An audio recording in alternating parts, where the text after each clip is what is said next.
नमस्कार, प्रणाम। मैं अंशु कुमार आप सभी का स्वागत करती हूँ आज के किसान चौपाल में। और आज हम हैं उत्तर प्रदेश के गोरखपुर में, जहां हम कीटनाशकों के सुरक्षित और विवेकपूर्ण उपयोग व एकीकृत नाशी जीव प्रबंधन पर किसान परीक्षण कार्यक्रम का आयोजन किया है हमने, जो कि हिल इंडिया लिमिटेड, जो कि ministry of chemicals and fertilizers government of India के अंदर, साथ में आइडिया फाउंडेशन के सहयोग से, यूपी एग्रीकल्चर डिपार्टमेंट के सहयोग से और महायोगी गोरखनाथ कृषि विज्ञान केंद्र के सहयोग से हम ये कार्यक्रम कर रहे हैं। तो यहाँ पे मौजूद जितने भी हमारे किसान भाई बहन हैं, मैं आप सभी का स्वागत करती हूँ हमारे कार्यक्रम में। साथ में मैं स्वागत करती हूँ यहाँ पे जितने भी हमारे गेस्ट आए हैं, मैं आप सभी का स्वागत करती हूँ। और उम्मीद है कि अगले कुछ घंटे में यहाँ पे बैठे हमारे किसान जो है कुछ न कुछ जानकारी लेकर जाएंगे और अपने घर पे जाके जो है वो खेत में सुरक्षित और विवेकपूर्ण तरीके से जो है वो कीटनाशकों का इस्तेमाल करेंगे। तो आइए कार्यक्रम की शुरुआत करते हैं और स्वागत करते हैं हमारे आज के सभी गेस्ट का। हमारे साथ आज के जो चीफ गेस्ट हैं वो श्री शशांक चतुर्वेदी सर हैं, director marketing HIL India limited से। सर, आपका स्वागत है हमारे कार्यक्रम में। श्री प्रमोद सहनी सर, ये इंडिपेंडेंट डायरेक्टर हैं HIL इंडिया लिमिटेड से। हमारे साथ है डॉक्टर विवेक प्रताप सिंह जी, हेड महायोगी गोरखनाथ कृषि विज्ञान केंद्र से, एनिमल साइंस एक्सपर्ट है। सर, आपका स्वागत है हमारे कार्यक्रम में। हमारे साथ है doctor Basavaraj Kumbar sir, assistant plant protection officer, central integrated pest management centre, जैविक भवन गोरखपुर से। सर, आपका भी स्वागत है हमारे कार्यक्रम में।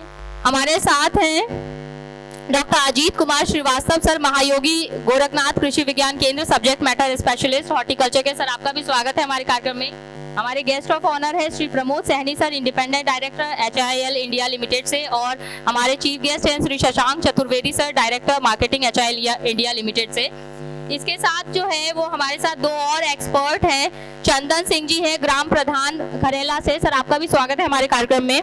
हमारे साथ है गिरिजेश मौर्य जी, पूर्व जिला पंचायत प्रत्याशी खजनी से। सर, आपका भी स्वागत है हमारे कार्यक्रम में। तो हम कार्यक्रम की शुरुआत करते हैं, और जैसे कि सभी कार्यक्रम की शुरुआत होती है वो दिया जलाकर होती है, किसी भी शुभ काम की शुरुआत। तो मैं चाहूंगी हमारे एक्सपर्ट से कि दिया जलाने के साथ जो है वो इस कार्यक्रम की शुरुआत करें। कि HIL इंडिया लिमिटेड जो है वो भारत सरकार का उद्यम है, जो रसायन और उर्वरक मंत्रालय, रसायन एवं पेट्रो रसायन विभाग के नियंत्रणाधीन है। इसकी स्थापना मार्च 1954 में भारत सरकार द्वारा किया गया था। और अभी जो है बहुत पूरे देश में जो है वो ये ट्रेनिंग प्रोग्राम किया जा रहा है HIL और ministry of chemical and fertilizers के साथ मिलके, जिसका मेन मकसद है कीटनाशकों और के सुरक्षित और विवेकपूर्ण उपयोग के बारे में जो है वो ज्यादा से ज्यादा किसानों को जागरूक कर सके। इसके अलावा आइडिया फाउंडेशन जो है एग्रीकल्चर, खेती बाड़ी, ग्रामीण विकास और पर्यावरण जागरूकता एक संस्था है, जिसका मकसद है ग्रामीण विकास से रिलेटेड, कृषि से रिलेटेड काम कर सके। इसके साथ मैं आप लोगों को एक चीज और बता दूं कि एक और ट्विस्ट है, जितने भी आज हमारे स्पीकर्स बोलेंगे आपको गौर से सुनना है, और ये आफ्टर स्पीच जो है इन्होंने जो बताया है उससे रिलेटेड एक सवाल पूछेंगे, और जो भी सही जवाब देगा उनको कुछ इनाम दिया जाएगा। तो आपको हाथ खड़ा करना है, आपके पास माइक आएगा। तो हम कार्यक्रम की शुरुआत करते हैं, और सबसे पहले जो हम प्रोग्राम कर रहे हैं उसका एम क्या है, उसका मिशन क्या है, विजन क्या है, उसके बारे में जानना बहुत ज्यादा जरूरी है। तो मैं Shri Shashank Chaturvedi sir, director marketing HIL India limited से मैं निवेदन करना चाहूंगी कि सर आप बताएं, हमारे यहाँ पे जितने भी मौजूद किसान हैं और ग्रीन टीवी के माध्यम से जो हमारे ये प्रोग्राम बाद में देखेंगे, कि ये ट्रेनिंग प्रोग्राम्स का मेन मकसद क्या है और इससे किसानों का क्या फायदा होगा, इसके बारे में बताइए। आप सब लोगन का हमार तरफ से प्रणाम। हम भोजपुरी में बात करब, काहे कि भोजपुर गोरखपुर का देवरिया का रहे वाला है, तो अंग्रेजी में और हिंदी में और भाषा में तो कई जगह बात कैले बानी, लेकिन पहली बार सौभाग्य मिलल बा कि भोजपुरी में आप लोगों से बात करी। आप लोगों का बहुत बहुत धन्यवाद कि अपने बहुमूल्य समय में से समय निकाल के आप लोग इजा आइल बानी जी। आदरणीय श्री प्रमोद सैनी जी, जो कि हमारे डायरेक्टर हैं HIL के। DDA साहब तो आए नहीं अभी। हर्ष कुमार पांडे जी, विवेक प्रताप सिंह जी, स्वराज जी, अजीत कुमार श्रीवास्तव जी, संदीप जी, इन लोगों का मैं बहुत बहुत धन्यवाद करता हूं कि इन लोगों ने इस कार्यक्रम को आप लोगों को प्रशिक्षित करने के लिए इन लोगों ने अपना समय दिया है। देखिए, HIL India limited, Hindustan insecticide limited Bharat सरकार का 100% व्यवसाय वाली कंपनी है। जौन भारत सरकार का जौन एक मंत्रालय है, जेकर केमिकल एंड फर्टिलाइजर मंत्रालय, उर्वरक और रसायन मंत्रालय, उसके अंदर ये डिपार्टमेंट आवेला, department of chemical and petrochemical, जेके हम लोग संक्षेप में DCPC कहल जाला। ओकरे तहत सन 1954 में सरकार एकर स्थापना कैलस DDT बनावे खातिर। DDT का नाम सब केहू जानत होई, कहे कि मच्छर मारे खातिर पूरे हिंदुस्तान का, पूरे विश्व में यह एक दवाई रहल सफेद रंग का, जेकर दीवार के ऊपर जौन बा स्प्रे होके और उसके बाद मच्छर खत्म हो जाए। सबके पता हुई कि मलेरिया कितना खतरनाक बीमारी रहल, लेकिन आज धीरे धीरे कम होत 2030 में सरकार लक्ष्य रखले बा कि मलेरिया के पूरा तरह से इस देश से खत्म कर दिया जाए। और आपके जान के प्रसन्नता हुई कि आज के डेट में 70% सफलता हमके मिल गई बाटे मलेरिया के रोकले में। लेकिन जैसे जैसे मलेरिया खत्म होता, मच्छर का संख्या कम होता टे, तो भाई सरकार का कंपनी है कि क्या करे के चाहिए, कुछ और काम करें। तो ओकरे बाद सरकार हम लोग के प्रोत्साहित कैलस कि आप लोग कृषि रसायन के क्षेत्र में आगे बढ़िए। और कृषि रसायन के क्षेत्र में भी आगे बढ़े खातिर बहुत नोवल काज है का, इनमें कम से कम केवल 21 सरकारी कंपनी बा आज के डेट में पूरे हिंदुस्तान में, HIL, बाकी सब प्राइवेट बा। तो जितना दाम का निर्धारण होला, हम लोग के पता बाटे कि कास्ट ऑफ प्रोडक्शन कितना आवत आटे का, ओमे एक जेन्युइन कास्ट रख के हम ओकर रेट रखी नहीं जा। ऐसे होला का कि जो प्राइवेट कंपनी वाले बाने लोग, वो लोग ज्यादा रेट बढ़ा नहीं पावे।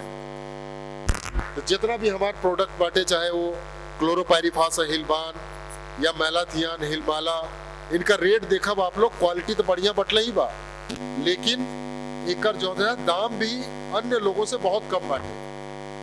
प्रधानमंत्री का जो सपना बाटे कि किसान का आय दुगना कइल जा, तो दुगना कैसे होई? जब तक लागत का दाम कम ना होई, हम आय के दुगना ना कइल जा सकेला। यही के साथ जब हम रसायन का उत्पादन करत हई जा, और तो एक जिम्मेदारी भी हमरे साथे आवेला। कहे कि सबके पता बा रसायन बहुत जहरीला होला, एकर यदि अनियंत्रित तरीके से प्रयोग कइल जा तो अपने शरीर पे भी नुकसान होला। तो भारत सरकार ये सोचलस कि भाई ठीक बा, सब केहू एकर व्यवसाय तो करत बा, लेकिन केहू तो एकर नुकसानों के बारे में बताए और ये बतावे कि कैसे एकर प्रयोग कइल जा सकेला। तो ओकरे बाद फिर भारत सरकार हम लोगों के प्रोत्साहित कैलस कि आप लोग किसानों के बीच में जा करके बताई कि स्प्रे कैसे कइल जाला, नोजल के कैसे रख रखाव कइल जाला, मशीन का कैसे रखे के चाहिए।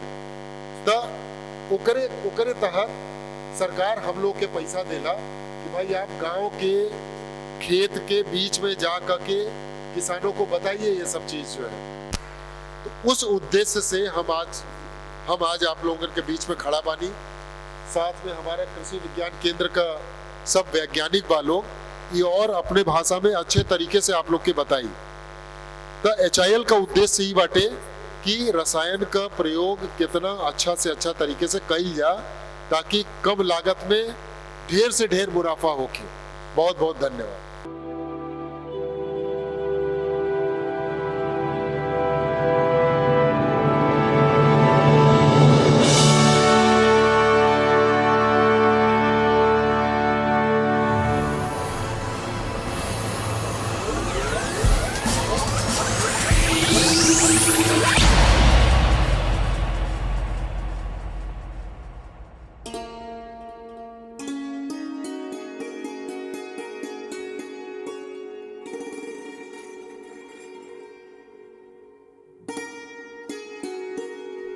भारत एक कृषि प्रधान देश है,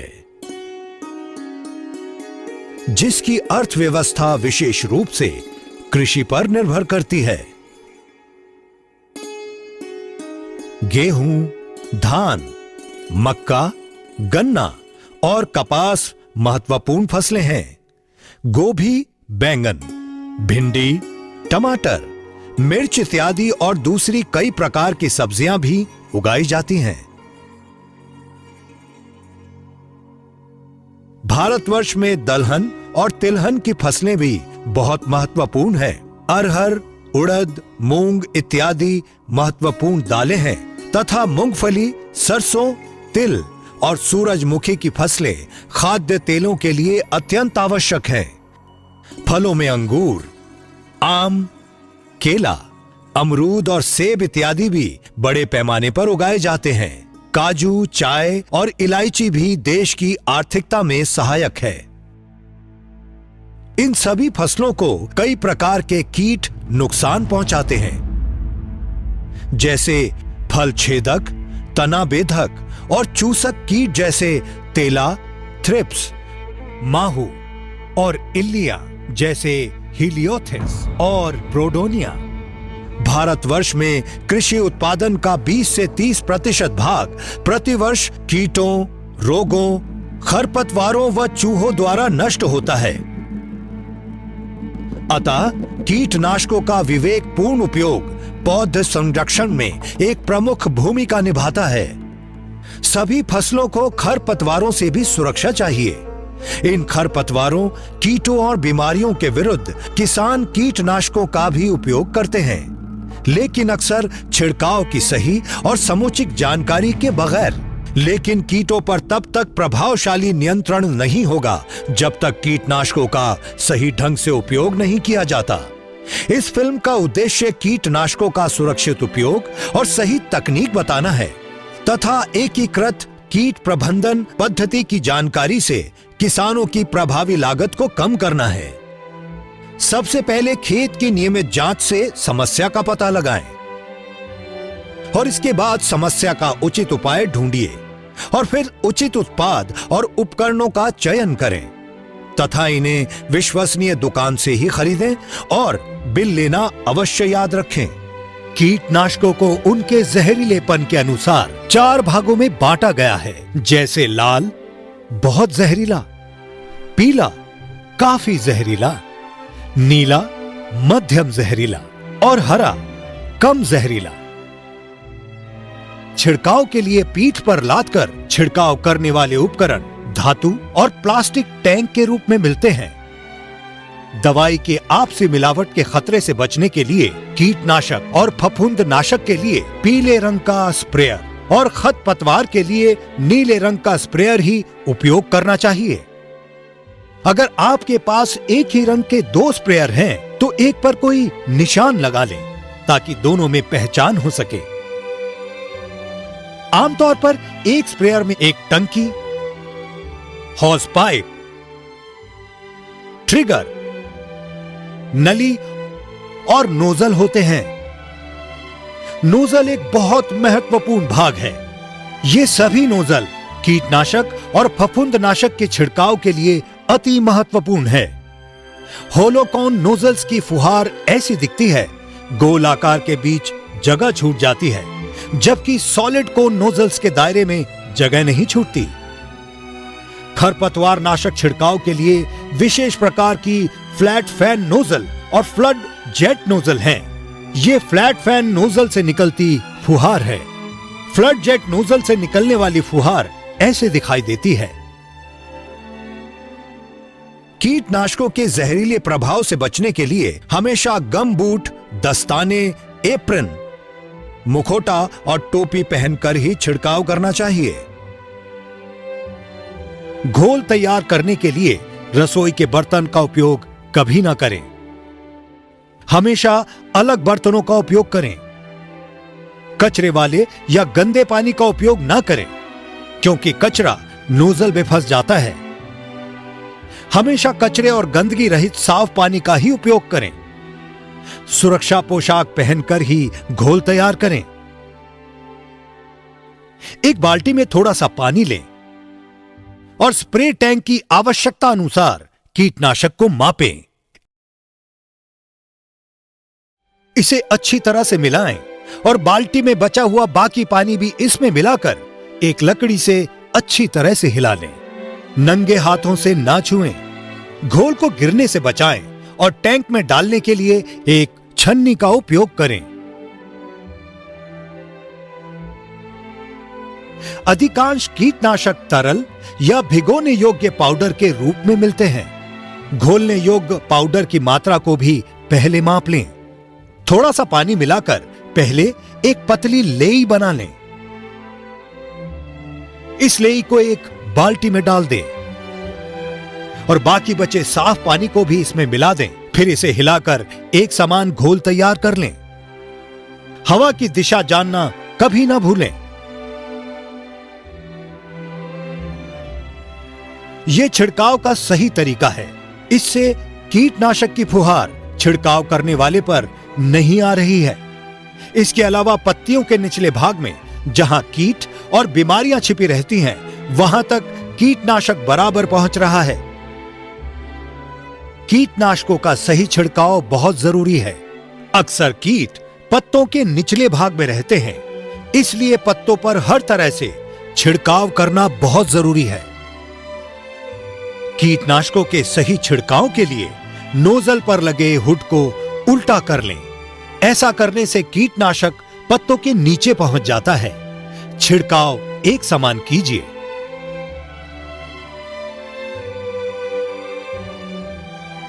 सही तकनीक का अर्थ है एक समान छिड़काव, बेकार छिड़काव से बचत और निशाने पर कारगर छिड़काव से अच्छे परिणाम और छिड़काव करने वाले की सुरक्षा।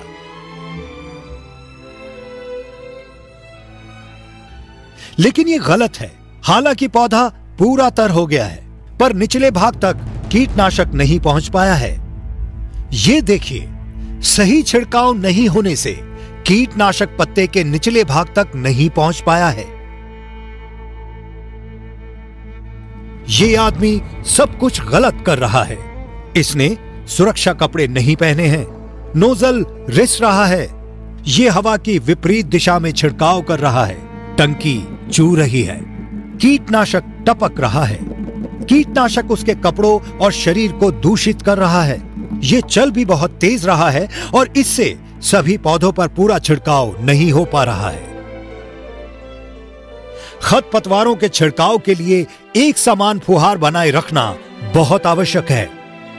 अगर किसी क्षेत्र पर दोहरा छिड़काव हो जाए तो फसल को नुकसान पहुंच सकता है। इसलिए दोहरा छिड़काव न करें और खाली स्थान भी ना छोड़ें। छिड़काव के समय नोजल की ऊंचाई के बदलाव से फुहार असमान हो जाती है। इसलिए नोजल की ऊंचाई को नियंत्रण में रखने के लिए एक धागे को नोजल से बांध लें और दबाव एक समान बनाए रखें। छिड़काव किए हुए क्षेत्र पर चलना भी गलत है, क्योंकि छिड़की दवा की तह पांव से लगकर नष्ट हो जाती है। खरपतवार नाशक छिड़काव का यह सही तरीका है। ये देखिए, छिड़काव करने वाला एक ही फुहार बनाए हुए है। इसके लिए एक समान ऊंचाई बनाए रखना भी आवश्यक है। रोपाई वाली या कतार में लगी फसलों पर खरपतवार नाशकों का छिड़काव करते समय एक हुड का इस्तेमाल करें, ताकि दवा फसल के पौधों पर गिरने पाए। छिड़काव हमेशा या तो सुबह सवेरे या शाम के समय में करें, जब मधुमक्खियों जैसे मित्र कीट फसल पर उपस्थित नहीं रहते। एक सुरक्षा पेटी में ये सारी चीजें होना जरूरी है। नोजल को मुंह से फूंक मारना गलत बात है। इसके लिए सुई या घास के तिनके का उपयोग किया जा सकता है। कीटनाशकों के छिड़काव के समय धूम्रपान करना, खाना पीना सुरक्षा नियमों से खिलवाड़ है। पीठ पर लादकर कभी भी स्प्रेयर की टंकी को कीटनाशक से न भरें। कीटनाशकों के डिब्बों और बोतलों को खाने पीने के लिए कभी उपयोग ना करें। कीटनाशकों को कभी भी उनकी असली पैकिंग के अलावा दूसरे डब्बों या बर्तनों में डालकर न रखें। जहर के इलाज से उसकी रोकथाम करना ज्यादा आसान है, इसलिए कीटनाशकों को ध्यान से बरतिए। कीटनाशकों को बच्चों की पहुंच से दूर ताले में सुरक्षित रखें। इसके अलावा अन्य महत्वपूर्ण बातों का भी ध्यान रखें।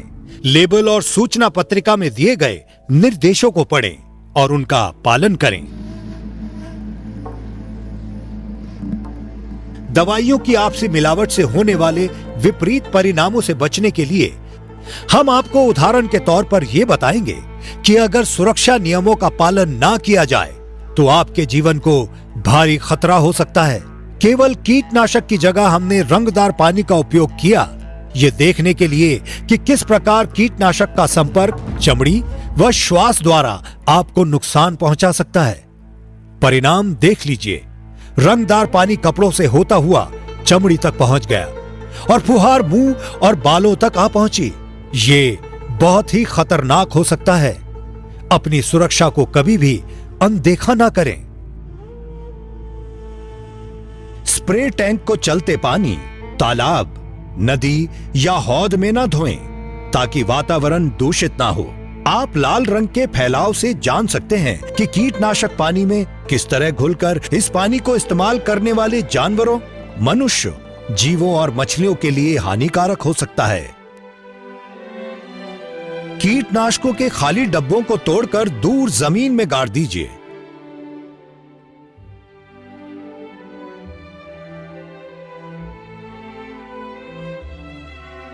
छिड़काव के बाद स्प्रेयर और नोजल को अच्छी तरह से पानी से धोकर साफ कर लें।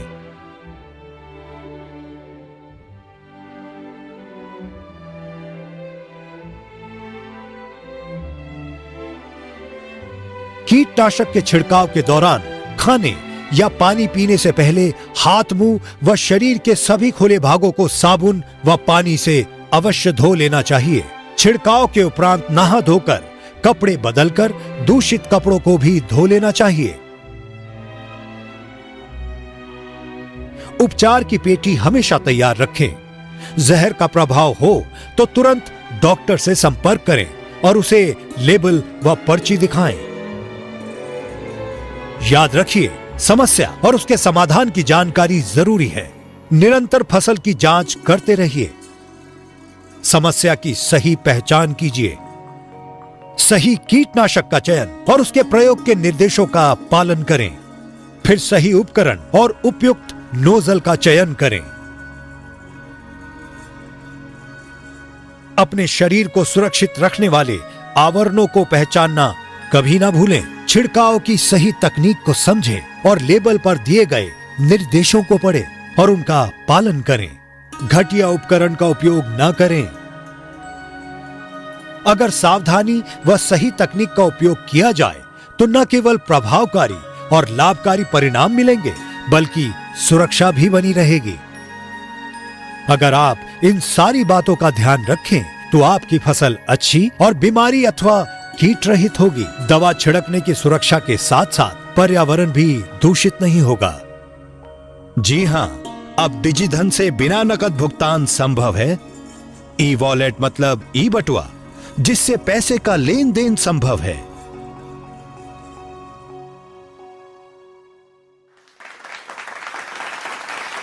बहुत बहुत धन्यवाद सर। तो हम लोग कार्यक्रम को आगे बढ़ाते हैं और जनरली जो कहा जाता है खेती का जो सबसे मेन चीज है वो होती है मिट्टी। अगर मिट्टी आपकी स्वस्थ है तो आपका जो फसल है वो भी ज़्यादा प्रोडक्शन भी होगा और गुणवत्ता भी अच्छी होगी। तो मिट्टी के बारे में, मिट्टी के हेल्थ के बारे में, इसके बारे में ज़्यादा जानकारी देने के लिए और सही तरीके से अगर आप एग्रो केमिकल का छिड़काव करते हैं तो मिट्टी में या सीड ट्रीटमेंट में आपको क्या क्या मदद मिलती है, इसके बारे में जानकारी देने के लिए हमारे साथ एक्सपर्ट है doctor Sandeep Prakash Upadhyay sir, subject matter specialist soil science, Mahayogi Gorakhnath Krishi Vigyan Kendra से। और सर मैं आपसे चाहूँगी कि आप जो है हमारे दर्शकों को इसके बारे में जानकारी दें कि कैसे स्वास्थ्य मिट्टी की क्या महत्ता होती है, सॉइल टेस्ट की क्या महत्ता होती है, उसमें किस तरीके से safe and judicious uses of agrochemical कर सकते हैं। बहुत बहुत धन्यवाद मैम। मैं डॉक्टर संदीप प्रकाश उपाध्याय, यहाँ मंच पर उपस्थित अतिथिगण, हमारे जो साथी वैज्ञानिक हैं और सबसे अधिक जो कृषक यहाँ पे आए हुए हैं, उनका हार्दिक स्वागत अभिनंदन करता हूँ।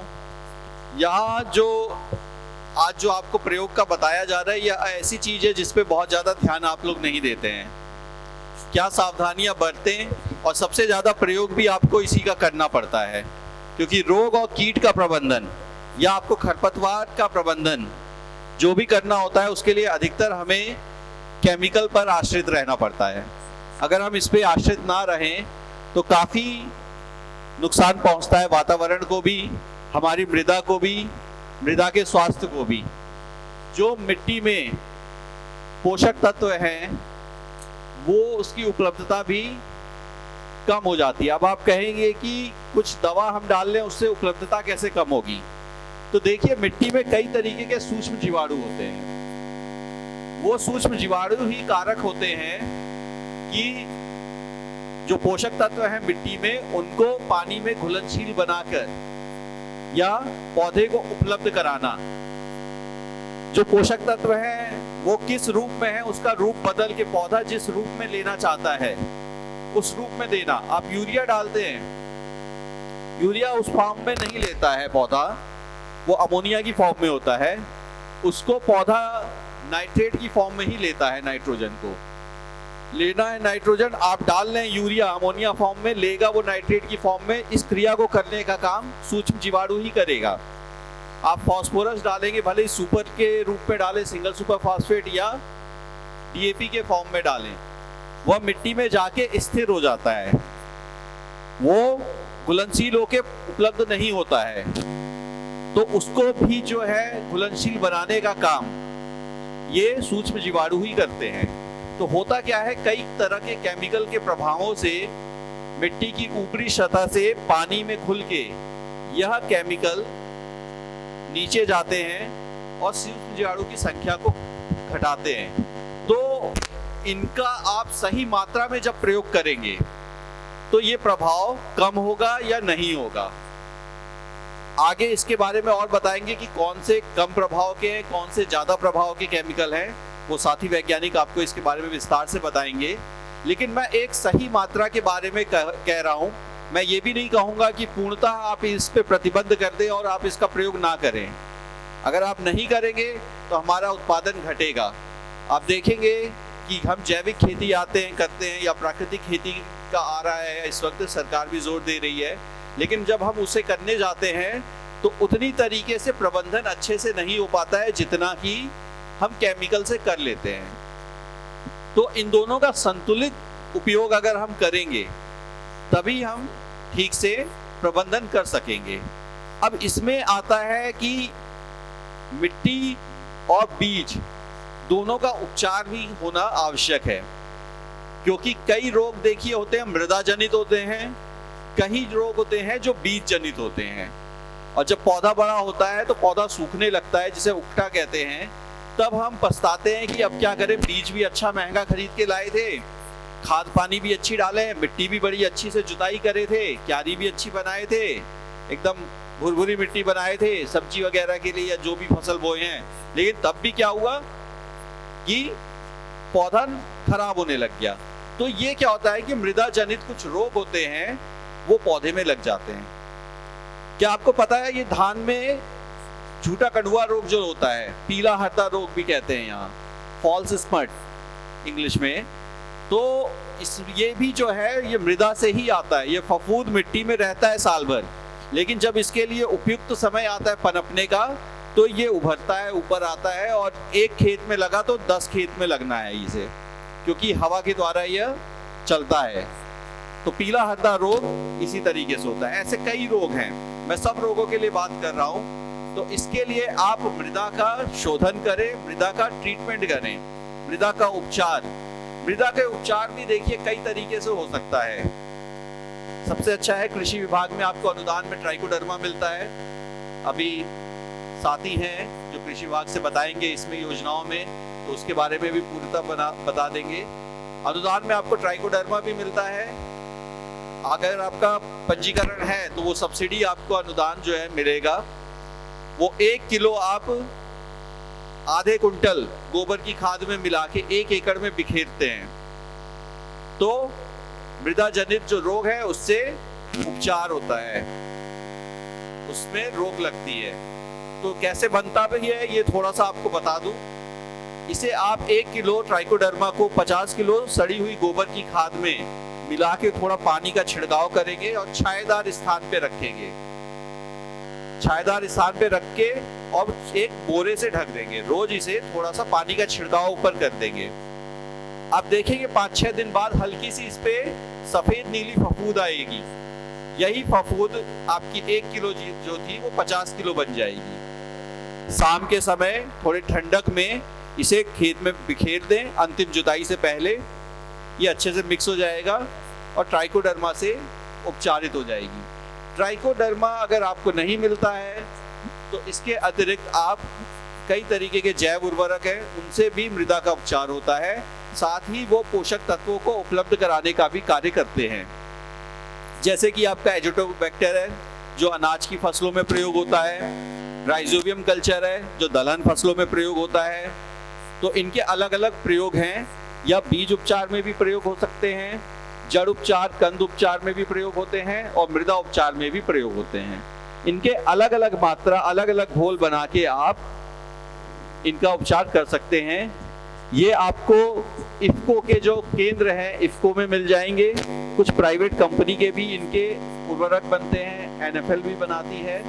तो इस तरीके से कई जगह आपको ये उपलब्ध हो जाते हैं। क्योंकि प्रश्न यही उठता है कि ये जानकारी तो हमें मिल गई लेकिन ये मिलेंगे कहाँ, हम ढूंढें कहाँ। क्योंकि प्राइवेट जहाँ आप बीज खरीदने जाते हैं, यहाँ गोरखपुर में जहाँ जनता मार्केट वगैरह आप जाते होंगे वहाँ ये सब ज़्यादा नहीं मिलेंगे। तो ये इफ्को के प्रोडक्ट हैं, इफ्को के सेंटर में ही मिलेंगे, या अन्य कोई कंपनी बना रही होगी तो थोड़ी वहाँ मिलेगी। या कम इसलिए भी होते हैं क्योंकि इनकी अवधि बहुत कम होती है। ठंडे स्थान पे अंधेरे में रखना होता है इनको, 6 महीने से ज़्यादा नहीं रख सकते हैं। तो इनकी अवधि बहुत कम होती है, इस वजह से ये रहता है। तो इसी तरीके से बीज उपचार जो होता है, बीज उपचार के लिए भी इसका घोल बना के बीज में मिला के आप इसको छायेदार स्थान पे सुखाने को रख दें। सुखाने के पश्चात शाम के समय ही ठंडे में इसकी बुआई करें, गर्मी में बुआई ना करें, तो आपका बीज उपचारित हो जाएगा। धान की आप बुआई कर रहे, रोपाई कर रहे हैं तो धान का जो जड़ है उसको इसमें डुबो के 2-4 मिनट के लिए रख देंगे। उसके बाद रोपाई के लिए आप खेत में भेजें। जो आप गड्डी बंडल बनाते हैं तो इससे आपका जड़ उपचार भी हो जाता है। आलू है, सूरन है, इन सब का कंद उपचार करना है तो इसके लिए भी इसमें डुबो के तब आप उपचारित करें। इससे 2 काम होते हैं, बीज जड़ का भी उपचार हो जाता है, साथ ही मृदा जो आसपास की उसका भी उपचार होता है। और ये जहाँ जाता है वहाँ की आसपास की मृदा में भी इन जीवाणुओं की संख्या बढ़ाता है। ये जीवाणु ऐसे होते हैं कि बहुत जल्दी से बढ़ना शुरू होते हैं। अगर ये 2 घंटे में अपनी संख्या दोगुनी कर रहे हैं तो अगले 4 घंटे में इनकी संख्या 4 गुनी हो जाएगी। फिर 4 गुनी से 8 गुनी, 16 गुनी, 32 गुनी, 64 गुनी, ऐसे बढ़ते रहते हैं, अपनी संख्या को डबल करते रहते हैं। तो खेत में इनका प्रयोग बहुत जरूरी है। दलहन फसलों में आप लोगों ने ध्यान दिया होगा, कई साल से आप लोगों ने दलहन छोड़ दिया है। अगर आप सोचते हैं कि चलो चना बोलें फिर से, या अरहर ही बोलें, मूंग उड़द बोलें, तो आप देखते हैं उपज नहीं आती है, कम आती है। लेकिन आप लगातार ये फसल बोते रहेंगे 2-4 साल तो देखेंगे आपको उपज अच्छी मिलने लगेगी। क्योंकि जो जीवाणु चाहिए, जो नाइट्रोजन का स्थिरीकरण करके इन दलहन फसलों को देते हैं वातावरण से लेके, वो मिट्टी में से आपके खत्म हो रहे हैं, कम हो रहे हैं। तो जब दोबारा से खेती करना शुरू करेंगे तो इनकी संख्या बढ़ने लगेगी। इसीलिए कहते हैं कि जो जैव उर्वरक हैं, राइजोबियम है, जब दलहन दोबारा आप खेत में प्रयोग करना शुरू करें तो इसका प्रयोग राइजोबियम जैव उर्वरक का जरूर करें। ठीक है, तो इससे क्या होगा, जैव उर्वरक से जो नाइट्रोजन की है वो पूर्ति होगी, मृदा में जो है न्यूट्रिएंट पोषक तत्व उसका क्षय कम होगा और मृदा स्वास्थ्य अच्छा रहेगा। और अगर आप सही मात्रा में रसायनों का प्रयोग करेंगे, भले ही वो खरपतवार नाशी हो, एक संतुलित मात्रा में प्रयोग करेंगे तो वो केवल खरपतवार को ही प्रभाव डालेगा, वो मृदा में जीवाणुओं पे प्रभाव नहीं डालेगा। एक संतुलित मात्रा डालेंगे। अगर आपको कहा जा रहा है 15 दिन में प्रयोग करें, तो आप 15 दिन में ही प्रयोग करें। यहाँ कई बार आदत होती है कि हफ्ते हफ्ते प्रयोग करना शुरू हो जाते हैं। कई होते हैं कि जैसी तुड़ाई हुई तुरंत फिर से स्प्रे कर दिया, भले ही 15 दिन में करना है सब्जी में, लेकिन तुड़ाई करते ही फिर स्प्रे कर दिया, फिर से तुड़ाई हुई तो चौथे पांचवें फिर से स्प्रे कर दिया। तो इससे हमें बचना है, क्योंकि इससे अपना जो उपज है, फल है, वो भी दूषित होता है, तो उससे बचा के चलना है। ठीक है, यहीं पे मैं और कुछ प्रश्न होगा तो आप पूछ सकते हैं, और इसके बारे में जो जानकारी लेनी होगी आप ले सकते हैं। हमारे यहाँ प्राकृतिक खेती पे भी चलता है प्रोजेक्ट, तो प्राकृतिक खेती के बारे में भी जानकारी ले सकते हैं किसान बंधु। और मैं ये कहूँगा कि एक संतुलित आप सारे जो केमिकल हैं, चाहे वो फफूंदनाशक हो, कीटनाशी हो, रोगनाशी हो, खरपतवार नाशी हो, उसका प्रयोग करें, एक संतुलित तरीके से करें, और हमसे सलाह लेके या पास में जो कृषि विभाग का कार्यालय हो वहाँ से सलाह लेके ही आप इनका प्रयोग करें, उसको अच्छे से डायरी में लिख लें और तभी प्रयोग करें। बहुत बहुत धन्यवाद, नमस्कार। कार्यक्रम को आगे बढ़ाती हूँ। नेक्स्ट मैं निवेदन करना चाहूंगी, डॉक्टर विवेक प्रताप सिंह जी हैं, ये हेड महायोगी गोरखनाथ कृषि विज्ञान केंद्र से हैं। इनसे हम जानेंगे, क्योंकि पशुपालन जो है वो हमारे कृषि का या हमारी देश की अर्थव्यवस्था का एक बहुत बड़ा रोल प्ले करता है। तो पशुपालन में या पशुपालन जो पशु जो खाते हैं उसमें ज़्यादा एग्रोकेमिकल का क्या प्रभाव क्या पड़ता है, और अगर सही तरीके से सुरक्षित और विवेकपूर्ण इस्तेमाल किया जाए तो फिर क्या फर्क पड़ता है, इसके बारे में प्लीज बताइए हमारे दर्शकों को।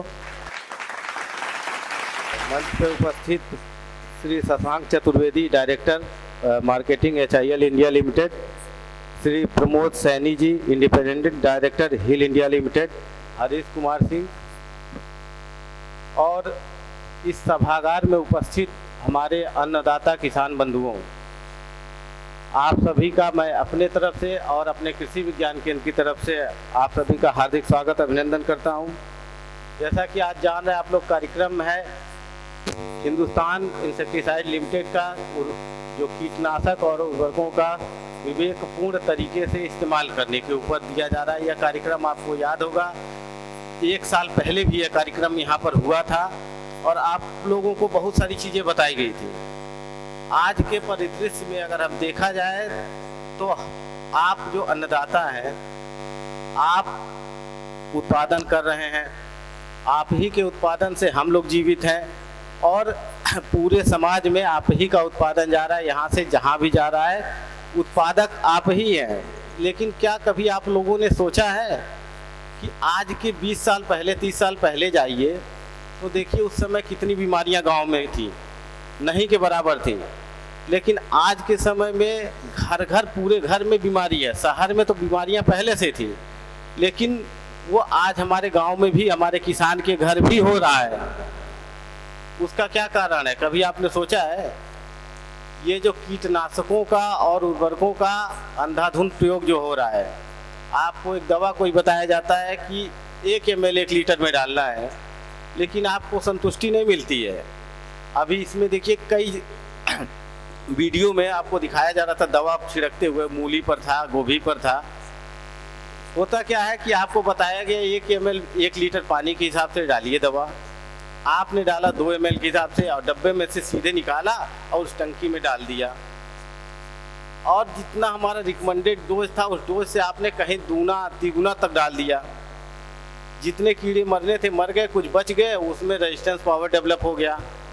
अब उस दवा का छिड़काव करते हैं तो वो भी नहीं काम करता है, फिर आगे और तगड़ी तगड़ी दवाएं डालते हैं। अब इस बीच में जो हमारी एकीकृत नाशी जीव प्रबंधन जो है, IPM INM जो कहते हैं, उस पद्धति को तो हम छोड़ दिए।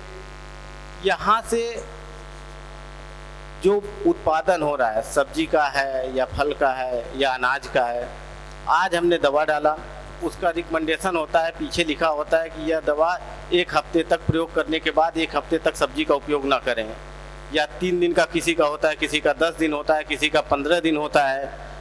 लेकिन हमारे किसान बंधु इस चीज़ को नहीं ध्यान देते हैं कि उसका पीरियड कितना है, कितने समय तक उसका हमें उपयोग नहीं करना है। आज दवा डाला आपने, कल से तुड़ाई शुरू कर दी। उस जो आपका उत्पाद है, आप उस उत्पाद को बाज़ार में लेकर जाते हैं, बाज़ार में जो लोग खाते हैं उनको हो रहा है, लेकिन उसके साथ साथ वही उत्पाद तो हम अपने घर में भी खा रहे हैं जो हम उत्पादन कर रहे हैं। हमारा किसान आप लोग हैं, अपने घर में भी तो वही अनाज सब्जी खा रहे हैं, उसको नहीं देख रहे। वहाँ से हमारे शरीर में गया, बहुत तरह की बीमारियाँ हुई। इसका प्रभाव अब पशुओं में जा रहा है। पशु में कैसे गया? अभी देखिए मूली की फसल है लगी, मूली में आप लोगों ने दवा डाला, अभी गर्मी का आएगा और दवाएं पड़ेंगी। दवा आज आपने डाला, कल उसको उखाड़ कर मार्केट में ले गए, जो हरी पत्तियां बची उसको जानवर को खिला दिए। हम लोग तो खा रहे हैं, उसके साथ साथ अपने जानवर को भी वही चीज़ हम दे दिए। गोभी है, गोभी में आज दवा डाले, कल गोभी काट रहे हैं, उसके पत्ते को हम जानवर को खिला दे रहे हैं। इस तरह से कई सब्जियां हैं ऐसी, या फसलें हैं जिसमें हम आज दवा डाल रहे हैं, कल पशु उसको अपने पशुओं को दे रहे हैं। उसके माध्यम से पशुओं में जो बीमारियां हैं, उसके दूध से तो हमारे पास रसायन आ रहे हैं, पशुओं में बीमारियां बढ़ रही हैं। बाजपन की समस्या है, रिपीट ब्रीडिंग की समस्या है, उसका स्वास्थ्य ठीक ना रहना है। तो ये सारी चीज़ें कहीं ना कहीं हमारे इस कीटनाशकों और रसायनों के उपयोग जो हम आवश्यकता से अधिक करते हैं, हमें आवश्यकता नहीं है लेकिन हम कहते हैं प्रिकॉशन, सावधानी के तौर पर किसी चीज़ का छिड़काव कर सावधानी के तौर पर अगर बताया जाता है आपको जैविक में है या नीमायल है, इसका प्रयोग करें, लेकिन आप लोग नहीं करते हैं। क्यों? आप सोचते हैं पहले ही हम कीटनाशक का दवा डाल दें कि कीड़ा आए ही ना, जबकि यह आपकी सोच गलत है। होता क्या, अभी उपाध्याय जी ने बताया बीज शोधन की बात। जब हम अभी यहाँ पर सब्जी के किसान बहुत ज़्यादा बैठे हुए हैं, सब्जी का आप जब बीज डालते हैं, नर्सरी डालते हैं, उसके बाद पौधा लगाते हैं, तो आपके पास समस्या आती है जड़ गलन, तना गलन, यही आता है ना, उठा लगने लगता है। लेकिन आप 1000 रुपये केजी का बीज, 5000 रुपये केजी का बीज लाते हैं खरीद कर, लेकिन 10 रुपये का बीज उपचार पर आप नहीं खर्च करेंगे। और जब उस बीज उपचार का चाहे ट्राइकोडर्मा से करिए, देखिए जैविक बहुत अच्छा है, चाहे ट्राइकोडर्मा से भूमि शोधन और आप बीज शोधन दोनों कर सकते हैं। जब पौधा लगा रहे हैं उसके जड़ों को उसमें पानी में ट्राइकोडर्मा घोल कर उसमें जड़ शोधन कर सकते हैं। लेकिन होता क्या है, आप ये चीज़ें छोड़ देते हैं जो सबसे ज़रूरी है। इसके बाद जब गलन शुरू होता है, फंगस के कारण होता है या बैक्टीरिया के कारण, तो आप जाते हैं दुकान पर।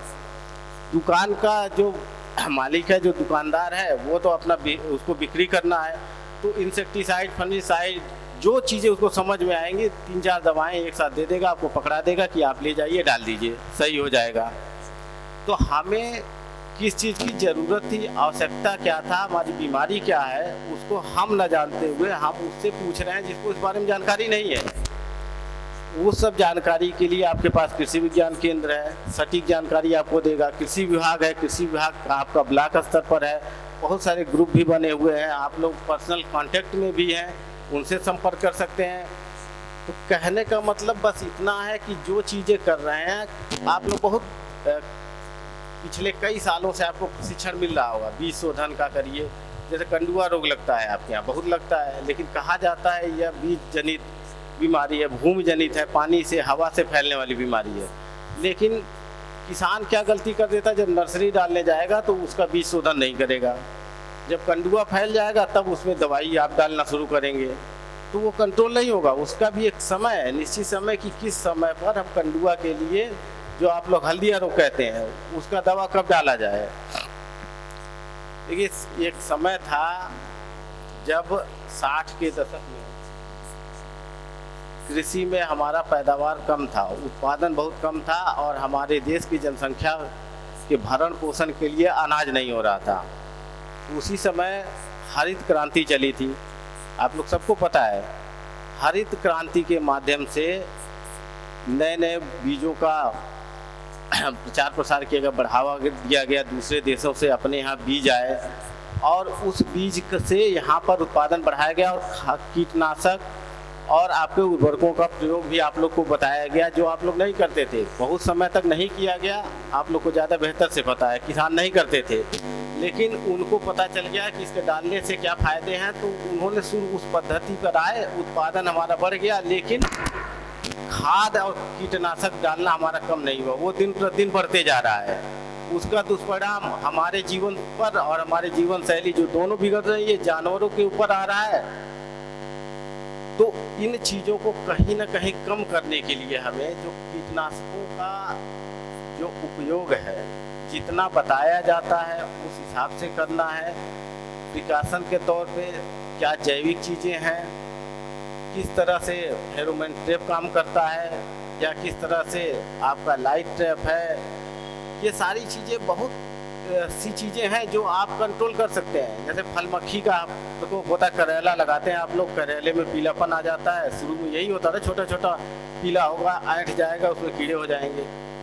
तो उन सब चीज़ों से पहले बचने के लिए हमें सावधानी के तौर पर जो हमारा फेरोमोन ट्रैप है, इस तरह का ट्रैप लगाकर हम अनुमान लगा सकते हैं कि हमारे खेत में मक्खियों की संख्या क्या है, या आर्थिक नुकसान के स्तर से ऊपर तो हम नहीं जा रहे हैं। अगर हमारा नुकसान का लेवल कम है तो हम जैविक चीज़ों पर, जैसे नीमायल है या इस तरह के बहुत सारी चीज़ें हैं, उसका उपयोग करें। जब हमें लगता है कि अब यह हमारे कंट्रोल से बाहर है, तब हमें रसायन के ऊपर जाना है। तो इन चीज़ों को आप लोग थोड़ा सा अपने जो खेती और पशुपालन कर रहे हैं उसमें ध्यान रखिए। कभी कभी देखिए, कई बार सुनने में आता है, आपको बताया जाता है, जैसे पशुओं के लिए साइपरमेथ्रिन दवा जो आपको किलनी या जुए के लिए है, 0.05% की मात्रा से दिया जाता है कि 1 ml लीटर के हिसाब से लगाइए। लेकिन रिकमेंडेशन देने के बाद भी कई किसान क्या करते हैं कि वही दवा लाते हैं और उसको मात्रा ज़्यादा बढ़ा देते हैं, और कई बार ये आया कि जानवर मर गए, जानवर बीमार हो गए, कई दिन तक उसका दूध देने की क्षमता घट गया, फिर तरह तरह की बीमारियां आ जाती हैं। तो ये आदमियों के साथ साथ पशुओं में और इस सब को बचाने के का श्रेय जाएगा तो सिर्फ आपको, और उसका बिगाड़ने का भी श्रेय आप ही के पास जाएगा, क्योंकि उत्पादक आप ही हैं। तो इन्हीं सब बातों के साथ मैं आप लोगों के बीच अपनी बातों को समाप्त करता हूँ।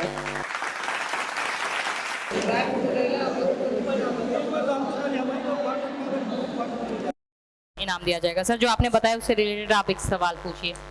चलिए, आप लोग पशुपालक हैं, यहाँ पर गाय की एक दुधारू देसी नस्ल जो अपने यहाँ के वातावरण के लिए सही है, कौन सी है?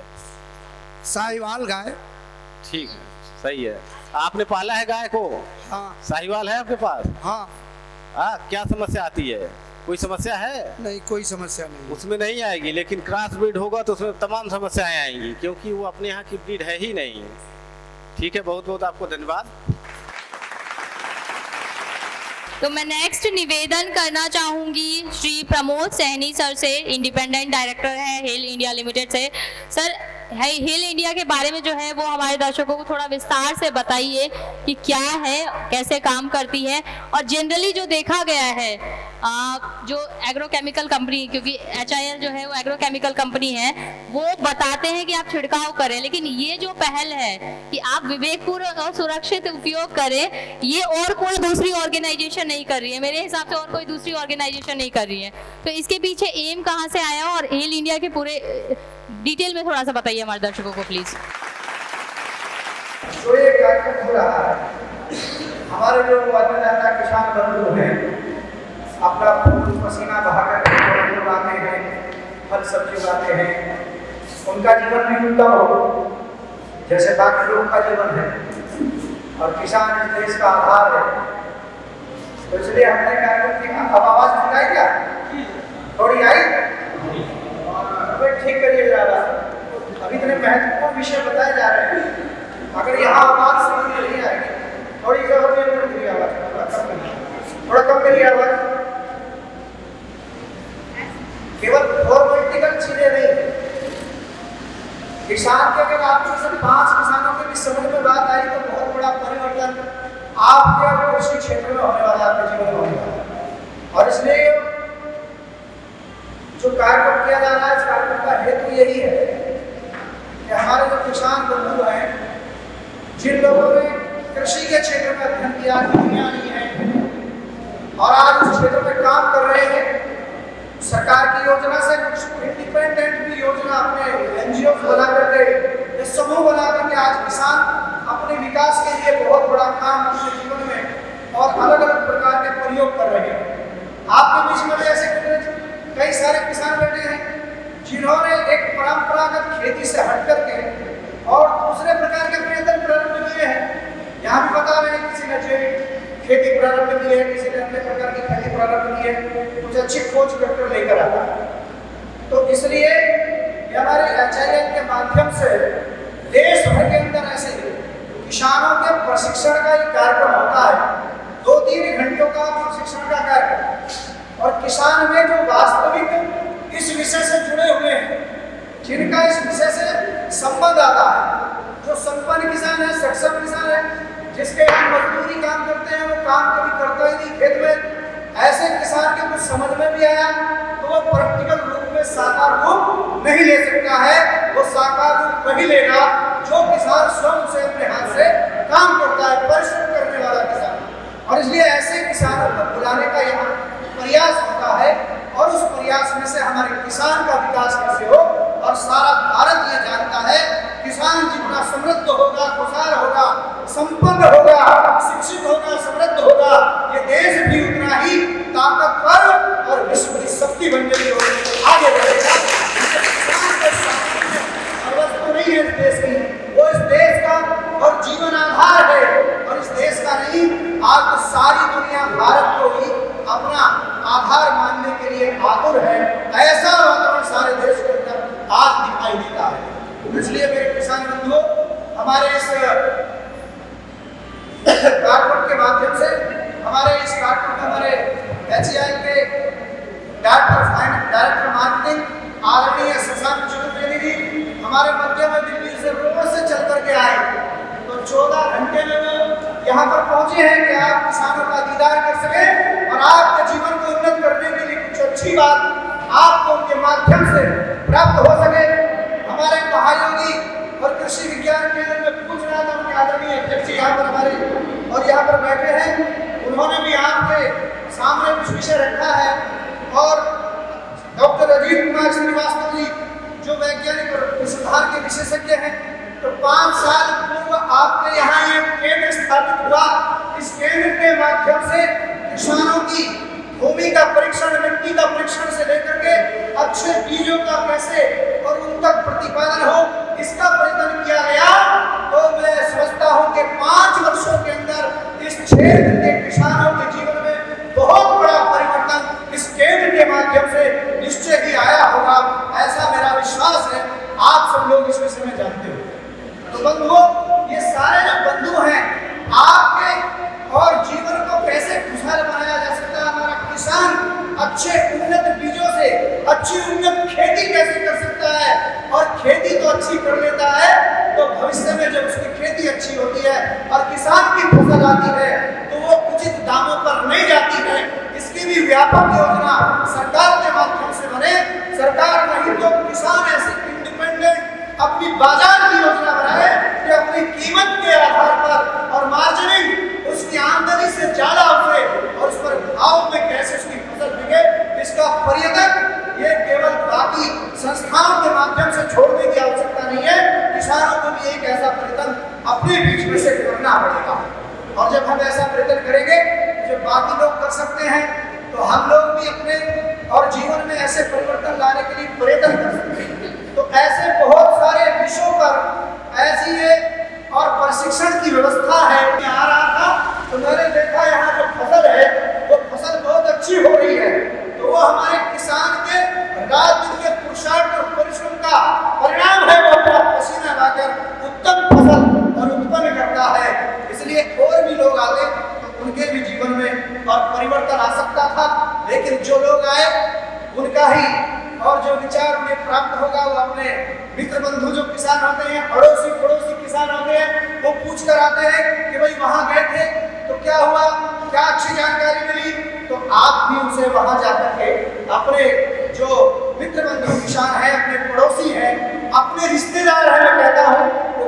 जारी करते हैं तो उन्हें भी अच्छा संदेश दे सकते हैं। बहुत सारी व्यापक योजनाएं केंद्र की सरकार ने और केंद्र के बाद प्रदेश की सरकार ने किसानों के उत्थान के लिए चलाई है। उसी के साथ साथ हमारे जो उपक्रम है सरकारों के उपक्रम भी अभी हमारा उपक्रम है HIL ग्रीन इंडिया, ये भारत सरकार का एक बड़ा उपक्रम है। 1954 में किसान के जीवन में और जो एक मलेरिया से हमारे और बिना समय किसी के बच्चे, किसी की माता, किसी की बहन और मलेरिया से मर जाते थे, उससे सुरक्षा का ये और प्रबंधन करने के लिए ऐसे केमिकल से निर्माण करते हुए फिर ये किसानों की फसलों को खा जाने वाले कीट जो है इनसे किसानों की फसल बचाने के लिए ऐसे पेस्टिसाइड का निर्माण प्रारंभ किया। और उर्वरक खाद जो आप लोग डालते हो उसका दुष्परिणाम अधिक डालने से आप सब लोगों को दिखाई दे रहा है। इसलिए मैं देसी भाषा में, किसानों की भाषा में, मैं भी एक छोटा किसान हूँ, शामली जिले का एक छोटा किसान हूँ और किसानों की भाषा में कहता हूँ कि जो किसान अपना जिस प्रकार का उसका स्ट्रक्चर था, ढांचा था, भारतीय कृषि पद्धति थी, भारतीय चिकित्सा पद्धति थी, भारतीय जीवन पद्धति थी, हमारा जीवन जिस सात्विक आधार पर भारत के और लोगों का चलता था, धीरे धीरे वो और बहुराष्ट्रीय कंपनियों ने, विदेशी योजनाओं ने भारत की कृषि को, भारत की माताओं को, भारत की नंदनी गाय को पांच बनाते हुए हमें पंगु बनाने का प्रयत्न प्रारंभ किया है।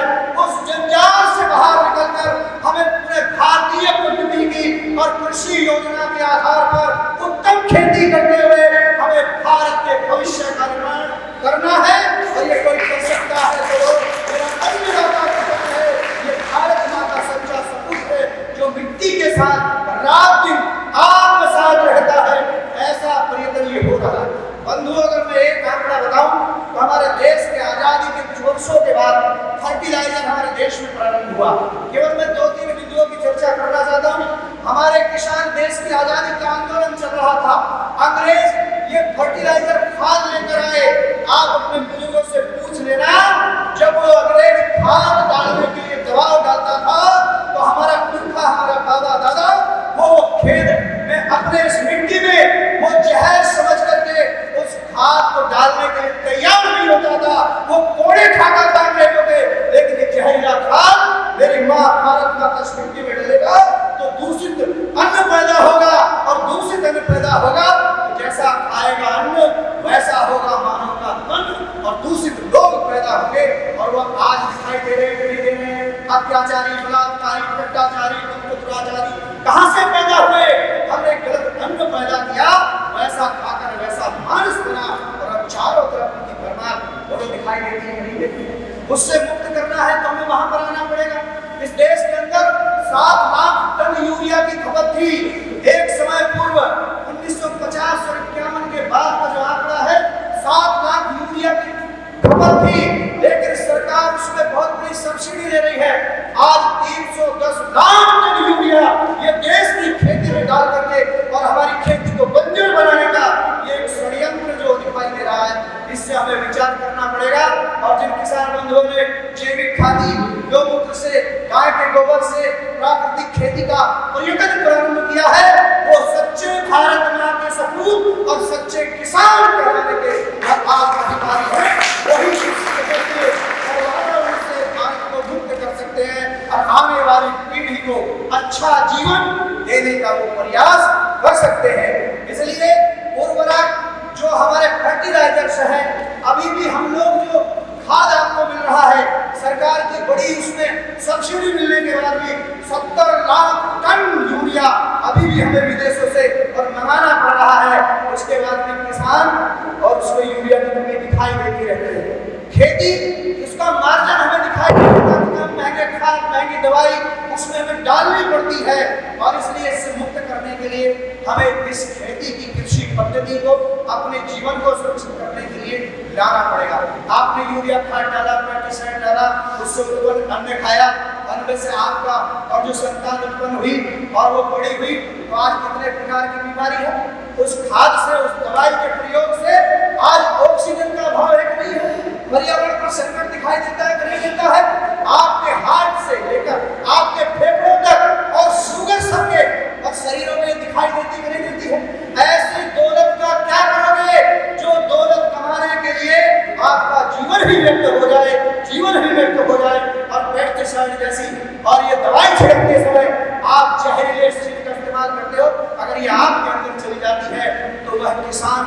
भी समाप्त हो जाता है, उसके बीवी बच्चे और उसकी पीढ़ी इसके साथ जीवन यापन करेगी। तो इनसे धीरे धीरे कम करना, नियंत्रित करना, जैविक खेती, हमारी जो जिस प्रकार की कृषि पद्धति थी उसके ओर लेकर के आना। आज इस देश के अंदर छोटे पशु का एक बड़ा विषय प्रदेश में हमारे दिखाई देता है, वो भी एक राजनीतिक विषय बन गया है। नहीं बन गया? जब से योगी बाबा की सरकार आई, वो हत्यारों पर नियंत्रण आया, तो कुछ लोगों ने बहुत बड़े पैमाने पर गोवंश को बाहर सड़कों पर छोड़ा। आज वो फसल खा रहा है। आप जब विचार करोगे तो ये सारी परिस्थिति कैसे निर्माण हुई, इस परिस्थिति का विचार करते समय हमने गोबर की खाद, गाय की खाद से हमने खेती करना बंद कर दिया। कुछ हमारे हुक्मरानों ने यहाँ गोबर गैस प्लांट इस देश के अंदर प्रारंभ हुए थे, लगभग 25-30 साल पहले की बात है। आपको ध्यान में होगा, सरकार ने छोटे छोटे गोबर गैस प्लांट लगाने का और प्रयत्न किया था, उससे आपको खाद मिलता, आपको बिजली मिलती, अनेक प्रकार की चीजें मिलती। लेकिन हमारे देश की सरकार का एक नुमाइंदा उस समय विदेशी कंपनी से और संबंध बनाते हुए एलपीजी गैस को यहाँ पर लेकर आ गया, और जिससे तुम्हारी गाय बचती, तुम्हारे जीवन में समृद्धि होती। वो गोबर गैस प्लांट में जीरो हो गए कि नहीं हो गए, वो समाप्त हो गए कि नहीं हो गए। तो इन सारी परिस्थितियों को बदलते हुए हमें अपने जीवन में खुशहाली लानी है, तो दो काम करने होंगे। हमारे प्रधानमंत्री ने ये और नोटबंदी की, ये काला धन निकालेंगे। तो मैं कभी कभी कहता हूँ कि एक बड़ा समूह किसान के रूप में देश के अंदर काम करता है, जो वास्तविक जिसमें भारत बसता है, वो भारत के अंदर और घर घर के अंदर जो काला धन आ गया, नोटबंदी करके लोगों का काला धन निकाला जा सकता है, लेकिन जो काला धन आपके घरों तक आ गया, उसे कौन निकालेगा? उसे निकालने का प्रयत्न हम सबको मिलकर करना पड़ेगा। तो मैं कहता हूँ, जो हमारी श्वेत रंग की और भारतीय नस्ल की गाय थी, जिसे हम हिंदी कहते थे, वो तो आज आपके घरों में दिखाई देती है कि नहीं देती है? और गाय भी दिखाई देती है, तो अमेरिकन और जर्सी गाय दिखाई देती है, फ्रिजियन गाय दिखाई देती है। आपने अपनी माँ के साथ दुर्व्यवहार किया और गाय को काटने के लिए छोड़ दिया, और विदेशी गाय भैंसी और रखेल को अपने घरों में लेकर आए। उसका रंग भी वैसा नहीं है, उसका ढंग भी वैसा नहीं है, उसका दूध भी वैसा नहीं है, उसमें उस प्रकार के गुण विद्यमान नहीं है, और इसलिए वो काला धन, काला कलर का धन हमारे गाँव में घर घर आ गया। भैंस हमारे यहाँ की उत्पत्ति नहीं है। आज भैंस और या वो जर्सी गाय दिखाई देती है। तो भारत के किसानों को संकल्प करना होगा, आपको खुशहाली प्रदान करने वाली नंदिनी और आपके जीवन में अनेक परिवर्तन लाने वाला नंदी, उन्हें अपने घरों में एक काला धन से मुक्त होकर उन्हें पुनः विकसित करना होगा, और उसी आधार पर हमें आना होगा, तभी भारत का भविष्य बदल सकता है, किसान का जीवन संपन्न और समृद्ध हो सकता है। इन सब चीजों का उपयोग करते हुए सरकारों के परिकरों का आप उपयोग करिए और उनका लाभ उठाइए, और कभी भी किसान के मन में ये हीन भावना नहीं आनी चाहिए कि जो सरकारी आदमी है, जो क्लर्क है, वो कोट पैंट टाई पहनकर पहनता है, तो वो बहुत आपसे अच्छा शिक्षित और विकसित है। ठीक है, उसमें 10 रुपये अधिक कमाने में होंगे, लेकिन हमारे यहाँ कहावत है करी है, उत्तम खेती निषद्वान है, नौकरी भीख समान। इसलिए उत्तम है खेती का काम, इसे विकसित करिए, और बहुत अच्छी योजनाएं सरकारों ने चलाई है, उनका उपयोग करिए। इन सब के माध्यम से अपनी जानकारी बढ़ाइए, और जानकारी बढ़ाना ये केवल थ्योरिकल बात बता सकते हैं यहाँ पर बैठकर, प्रैक्टिकल कौन करेगा? उसे प्रैक्टिकल करने का काम किसानों को अपने खेत में करना है, वो भी खेत में विजिट कर सकते हैं। इसलिए इस अवसर पर आपको जो भी यहाँ से बताया जा रहा है, उसे आपको शायद मुझे नहीं मालूम है, लिखने के लिए दिया है, क्या पेन दिया है, एक डायरी दी है, एक पेंसिल दी है, प्रेजेंट तो किया गया है, तो कुछ बिंदु आप उसमें लिखेंगे, तो यहाँ से जाते जाते अगर भूल भी गए, तो फिर वहाँ जाकर उसे अपने पेज को खोल करके उसे पढ़ करके और एक अच्छा प्रयत्न कर सकते हैं। इसलिए सभी किसान भाइयों को मैं साधुवाद देता हूँ, धन्यवाद देता हूँ, आपका हार्दिक अभिनंदन करता हूँ। महायोगी संस्थान के द्वारा स्थापित ये विज्ञान केंद्र में आज आयोजित इस गोष्ठी में जो लोग आए हैं, इससे आपको जरूर लाभ प्राप्त होगा, और भविष्य में आपको और इसका लाभ उठाते हुए अपने जीवन को उन्नत बनाने का प्रयत्न करेंगे, ऐसा मैं विश्वास व्यक्त करते हुए आप सबको सादर प्रणाम करता हूँ और अपनी वाणी को विराम देता हूँ।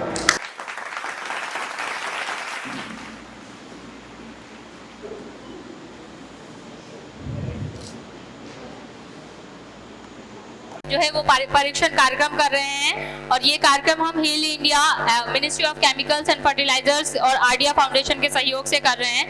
तो मैं नेक्स्ट निवेदन करना चाहूंगी doctor Badshah Raj Kumbar, assistant plant protection officer, central integrated pest management centre, जैविक भवन। सर, आप बताइए कि safe and judicious uses of agrochemical से कैसे क्वालिटी और क्वांटिटी में जो है वो फर्क पड़ता है किसानों के फसल में, इसके बारे में जानकारी दीजिए प्लीज।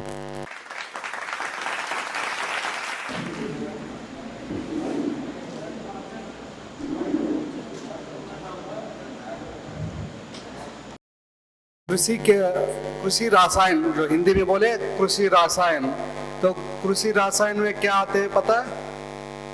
कृषि रासायन में तो फर्टिलाइजर आ गए, जो खाद बोलते हैं, केमिकल खाद, यूरिया, नाइट्रोजन, डीएपी हो गया।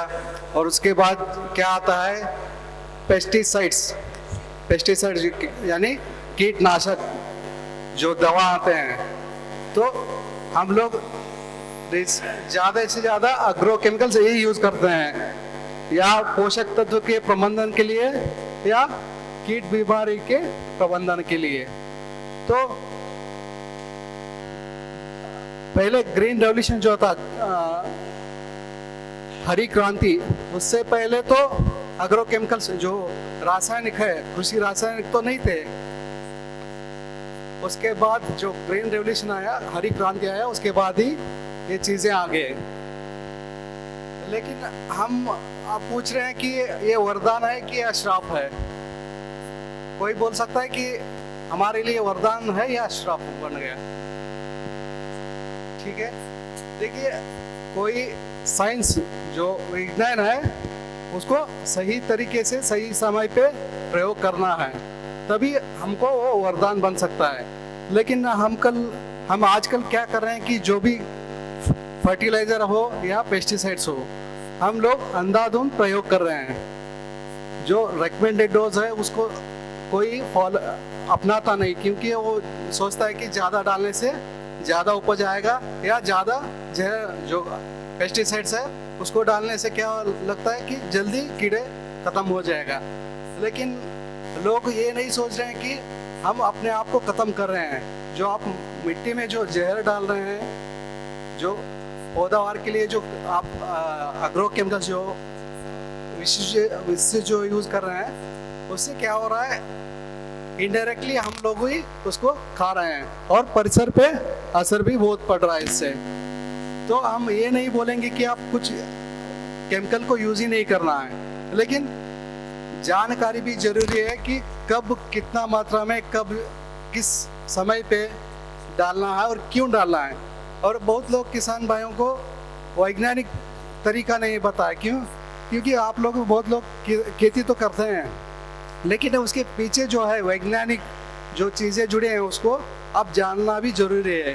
तो इसमें 4 चीज़ें जुड़े हैं। उससे गर्मी की गहरी जुताई करने से आपका खरपतवार प्रबंधन होगा, आपका कीड़े बीमारी का प्रबंधन होगा, और आपका जो मिट्टी का स्वास्थ्य है वो बढ़ जाएगा। तो कैसे होगा? जब आप गहरी जुताई करते हैं, जो जमीन में जो छुपे हुए कीड़ा, लार्वे, प्यूपे जो होते हैं वो ऊपरी भाग पे आ जाते हैं और उसको पक्षियाँ खा लेते हैं, या सूरज की किरणों से वो नष्ट हो जाएंगे।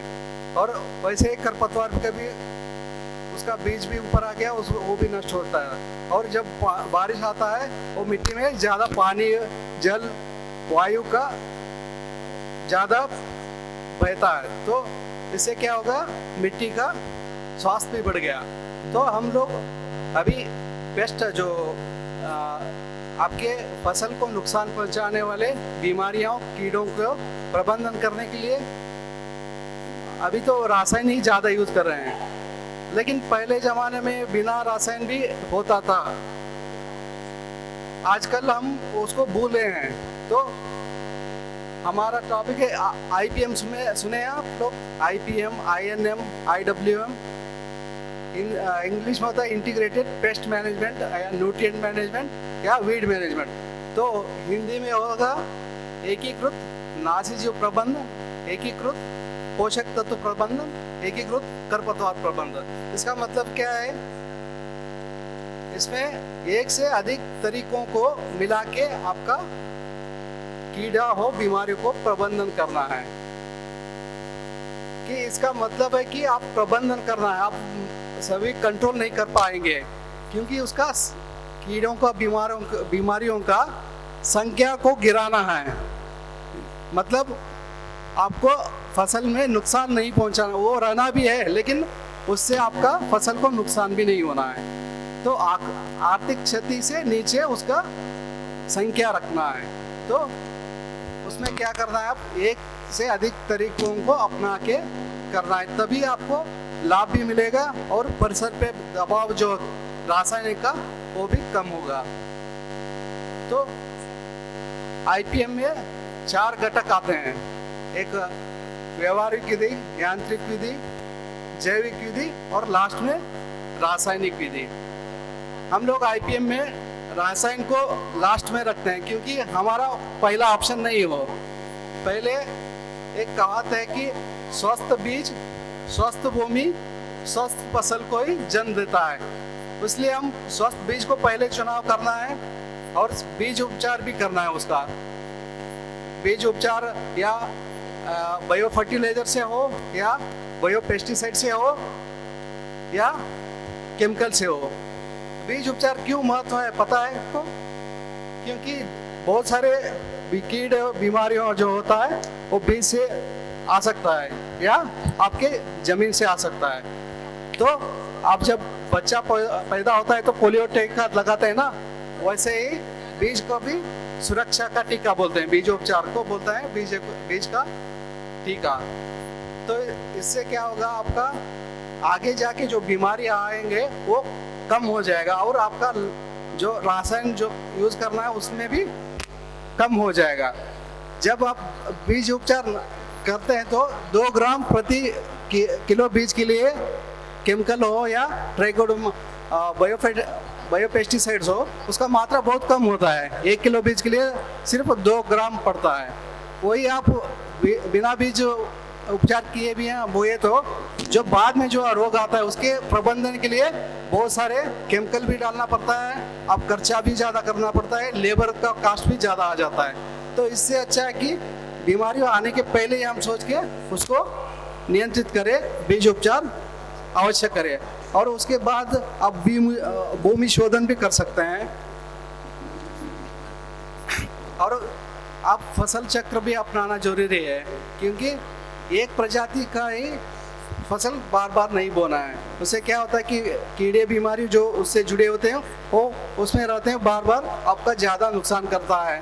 और आप जब पेस्टिसाइड यूज़ करते हैं कीटनाशक का, एक ही दवा को बार बार नहीं यूज़ करना है, उसको भी आप चेंज करते रहना है, नहीं तो उसमें कीड़ों में प्रतिरोधक क्षमता बढ़ जाता है। और फसल और पेस्टिसाइड दोनों चेंज करते रहना है। इससे क्या होता है कि फसल का जो गहरा जो रूट्स होता है मीन्स डीप रूटेड, तो उसका अल्टरनेट शैलो रूटेड भी करना है।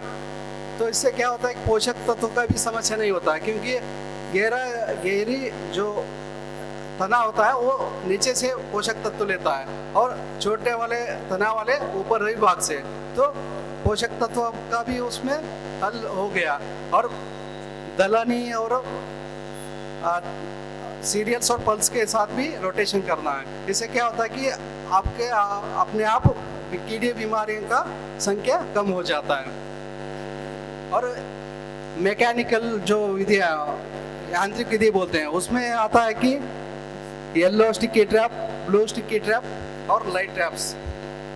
जहाँ आप पीले चिपचिपा फंदा सुने, येलो स्टिकी ट्रैप बोलते हैं उसको। तो उसमें क्या होता है कि बहुत सारे छोटे छोटे रस चूसने वाले कीड़ों को नियंत्रित करने में बहुत असरदार है, स्पेशली सब्जियों में, क्योंकि आप जो लगाते हैं उसमें कीड़े जो येलो कलर होता है वो पीला कलर होता है।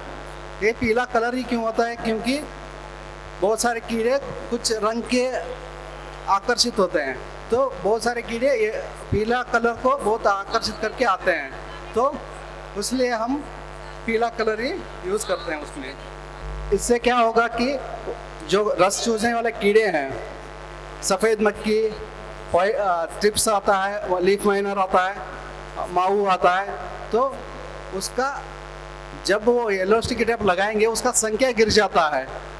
तो आप उस क्या हुआ, आपका जो राशन जो यूज़ करना है उसका भी आप कम कर सकते हैं उससे।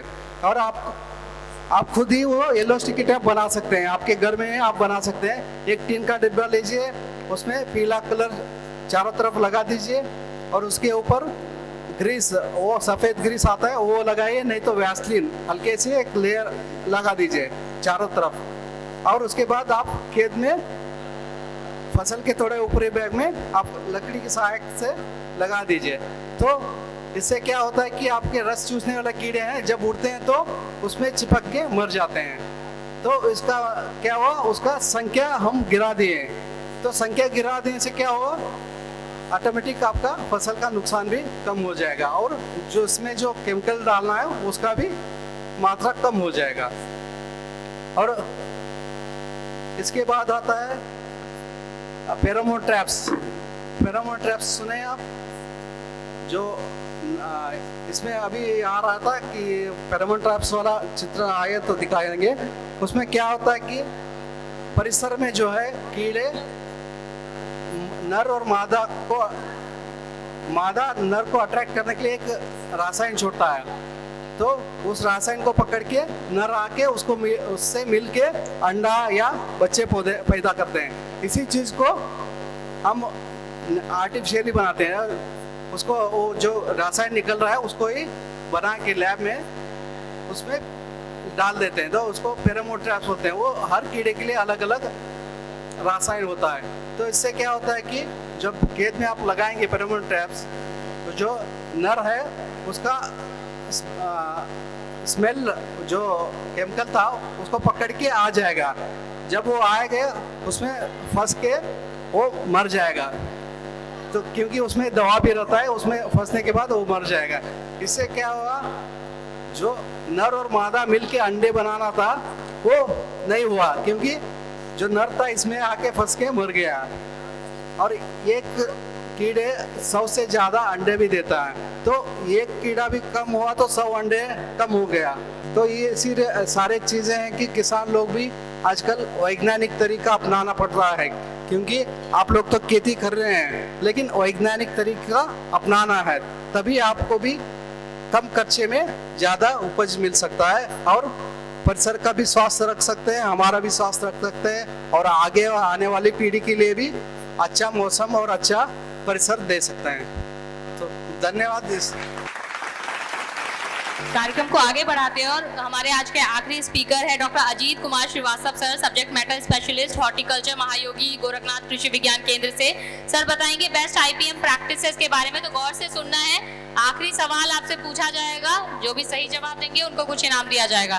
तो आज के लिए जो है ये आखिरी इनाम जीतने का मौका है आपके पास, तो आप लोगों को गौर से सुनना है। अगर आवाज नहीं सुनाई देगा तो आप बताना, हम करें फिर से उसको रिपीट किया जाएगा।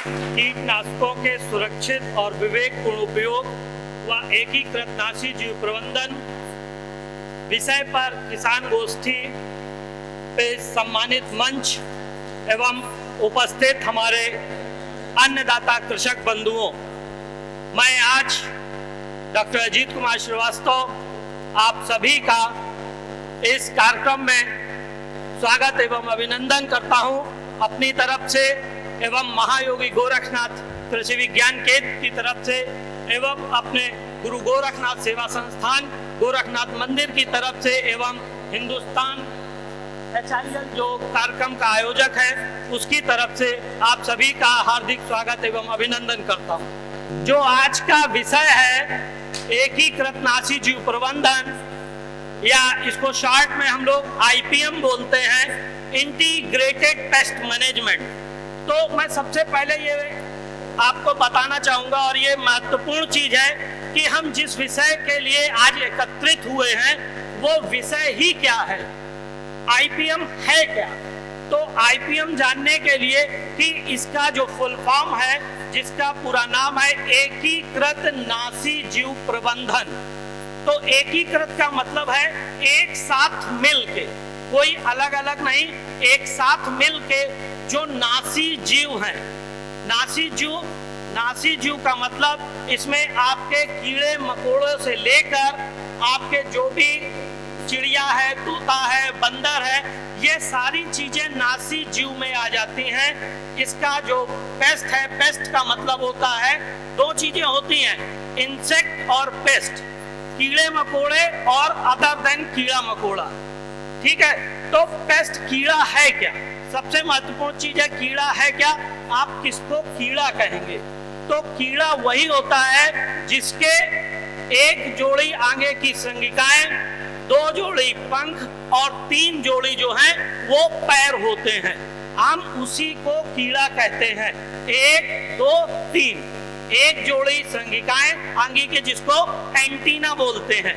इंग्लिश में अगर बोले, अंग्रेजी में, तो उसको एंटीना बोलते हैं। और दो जोड़ी पंख होते हैं और तीन जोड़ी जो है पैर होते हैं। ऐसी जिसके संरचना होगी, इनका शरीर सिर, वक्ष और उदर तीन भागों में बटा होता है।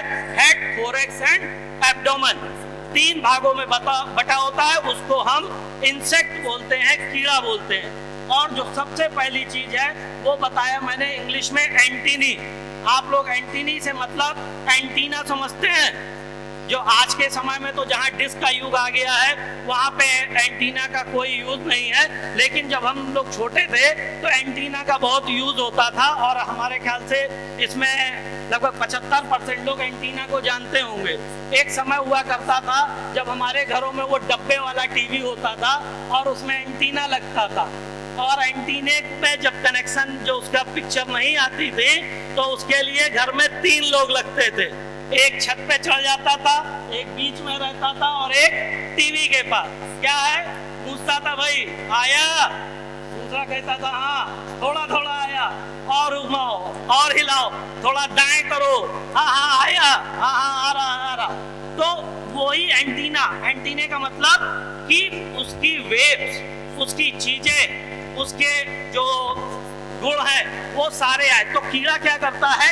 इन्हीं एंटीने के माध्यम से, हिंदी में जिनको श्रृंगिकाएं बोलते हैं, इन्हीं के माध्यम से सारी सूचना ग्रहण करती है। जैसे आपके कीड़े में जो आपके लाभदायक कीड़े हैं, मधुमक्खी, उसकी बात मैं बताऊं, इन्हीं एंटीना के माध्यम से मधुमक्खी दूसरी को बताती है कि वहां जाइए, फूल है, क्योंकि उन्हीं फूलों का रस ला के वो उसमें शहद के रूप में अपने छत्ते में इकट्ठा करती है।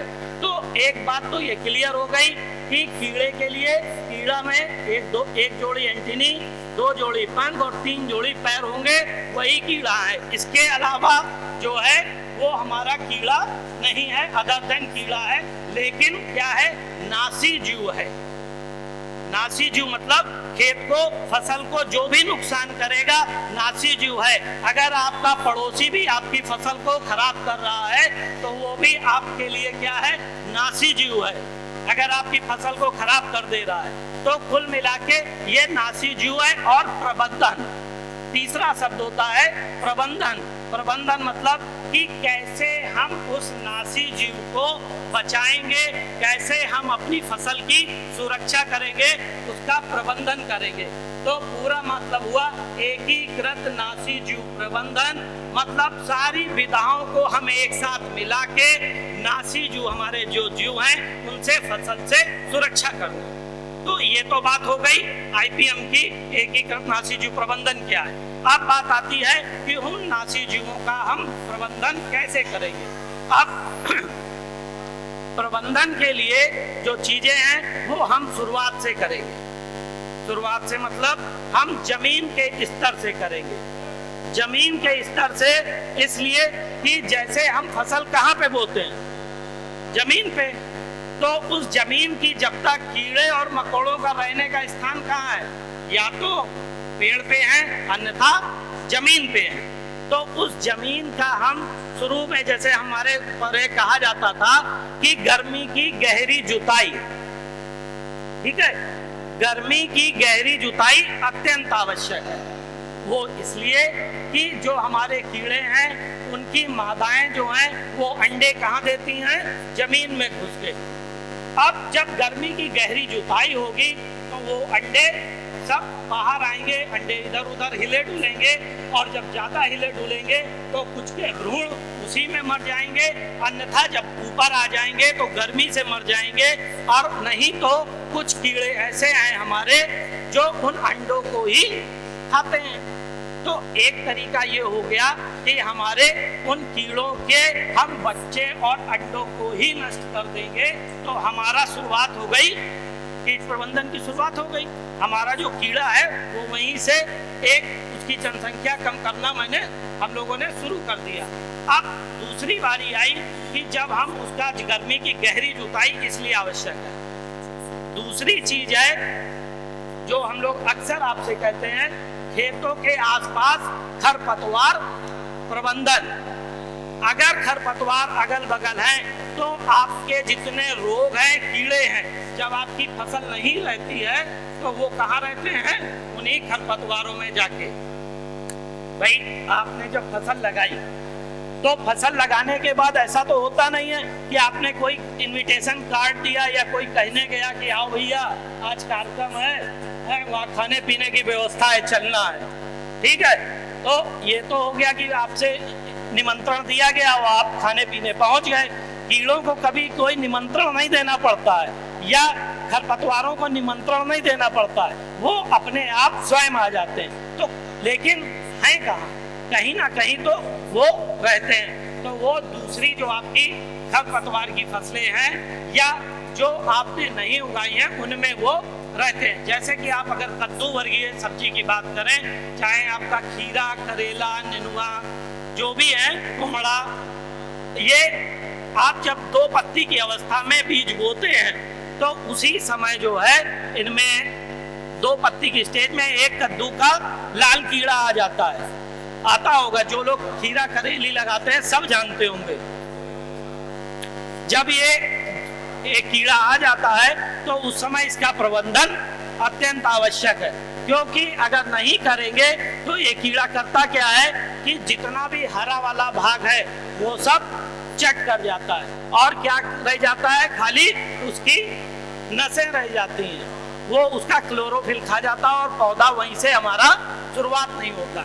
तो इसलिए आवश्यक हो जाता है कि हम उस शुरुआती स्टेज में कद्दू वर्गीय फसलों का वहीं से नियंत्रण शुरू कर दें। चाहे वो हम जैविक रूप में नीम के तेल का इस्तेमाल करें, राख का इस्तेमाल करें, या जब हमारा ये नहीं हो पाता है तब हम अंत में जाके उस रसायन का इस्तेमाल करते हैं। एकीकृत नाशी जीव प्रबंधन में ये कहीं नहीं कहा जा गया है कि आप रसायन का इस्तेमाल ना करें। रसायन का इस्तेमाल आप तब करें जब आप यांत्रिक विधि से, बायोलॉजिकल विधि से, जैविक विधि से जब आपका कीड़ा नहीं आता है, या एक लेवल है कि एक पत्ती पे इतने कीड़े हैं तो आप उसका नियंत्रण नहीं करें। क्योंकि कुछ हमारे मित्र कीट भी हैं जो कीड़ों को खाते हैं। जैसे इस समय माहू है, माहू को खाने के लिए एक लेडी बर्ड बीटिल है जो गोल गोल होती है, लाल लाल उस पे जो है बिंदियां रहती हैं, तो वो लेडी बर्ड बीटिल भी जो है वो सीधे माहू को खाती है। तो अगर हमारे खेत में आसपास ऐसे मित्र कीट दिख रहे हैं तो हमको रसायन का उस समय इस्तेमाल नहीं करना है, क्योंकि हमारी जो नियंत्रण है माहू का वो उससे हो जाएगा। इसी तरह आईपीएम प्रैक्टिसेस में अगर हम माहू की बात करें तो एक आता है पीला फंदा। पीला फंदा, किसी को जब फांसी देते हैं तो फंदे की जरूरत पड़ती है, उसी तरह ये पीला फंदा होता है। करना क्या है? बहुत आसान विधि है। आप सिर्फ घर में पुराना पड़ा हुआ कोई डब्बा हो या एक तख्ती हो, उस तख्ती में पीला पेंट कर देना है।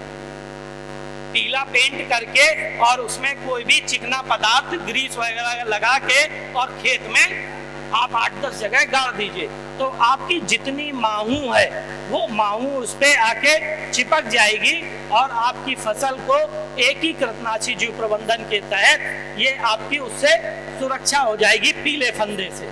तो इस तरह से आप कुछ फसलों का नियंत्रण कर सकते हैं और साथ ही साथ आप जैविक चीजों को अपनाएं।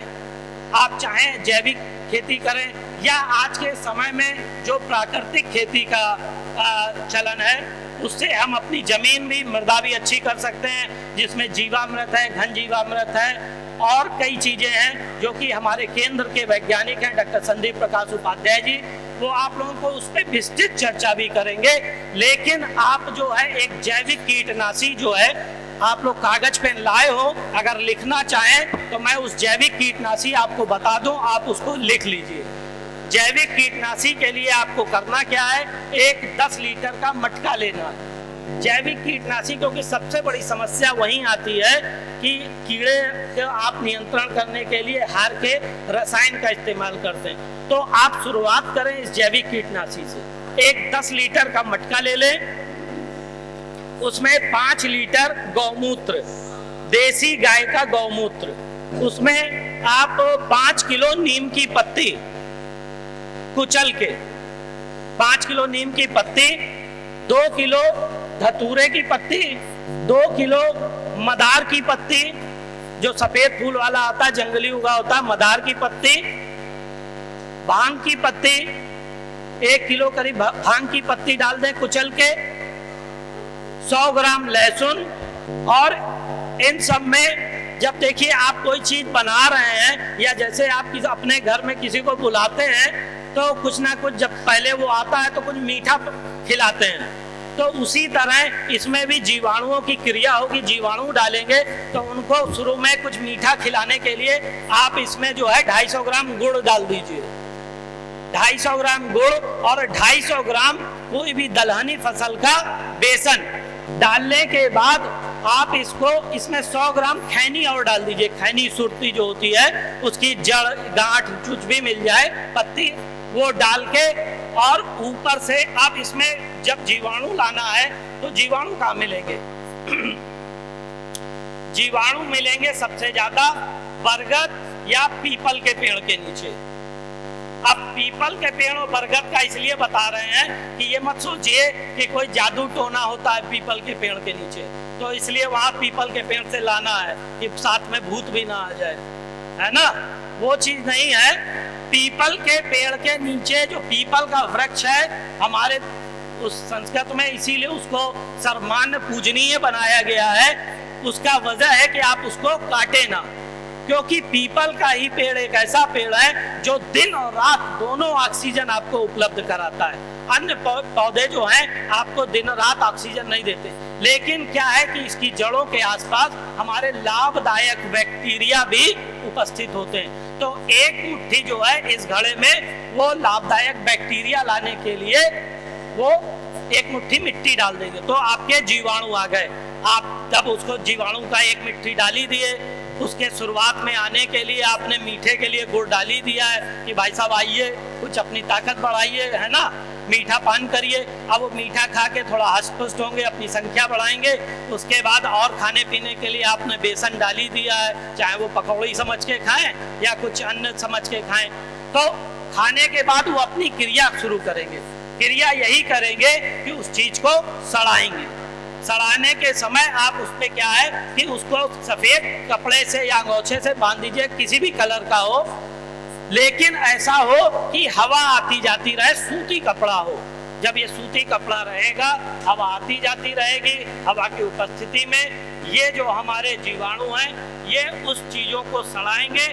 गर्मियों में 15 दिन और सर्दियों में 20 दिन ये रख देते हैं। और एक चीज ध्यान रखिएगा, ना आप गाली खाइएगा ना मुझे सुनवाइएगा, ये घड़ा जो है वो घर के आसपास नहीं, थोड़ा सा दूर रखिएगा, क्योंकि इसमें एक विशेष जब सड़ेगा तो सड़ान आएगी, बहुत बदबू आती है।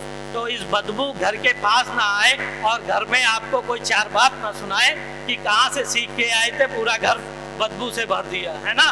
तो इसको थोड़ा सा घर से दूर रखेंगे और 15 दिन बाद जब ये आपका तैयार सड़ जाए, सड़ने के बाद उसी कपड़े से जो आपने मुंह पे बांधा था इसको छान लें। छानने के बाद लगभग 100 ml लेके एक 15 लीटर की टंकी में मिला के आप जितने काटने वाले चूसने वाले कीड़े लगते हैं उन पे जैविक विधि से आप कीटों का नाश कर सकते हैं और ये बड़ी कारगर उपाय है। हमारे इस बीच में कुछ कृषक बंधु बैठे भी हुए हैं जो कि इसका जो है उपयोग लगातार कर रहे हैं। आप अगर हमारी बात को बहुत ज्यादा विश्वास ना करें तो अपने साथियों से विश्वास कर सकते हैं, लेकिन मैं ये विश्वास दिलाना चाहूंगा आपको अपनी बात से कि इन चीजों इस जैविक कीटनाशी का उपयोग है और इसमें छानने के बाद जितना ये बचता है सड़ान का जो जितना मटेरियल है चाहे पत्तियों का सड़ा हुआ, इसको आप अपने खेत में भी मिला सकते हैं तो इससे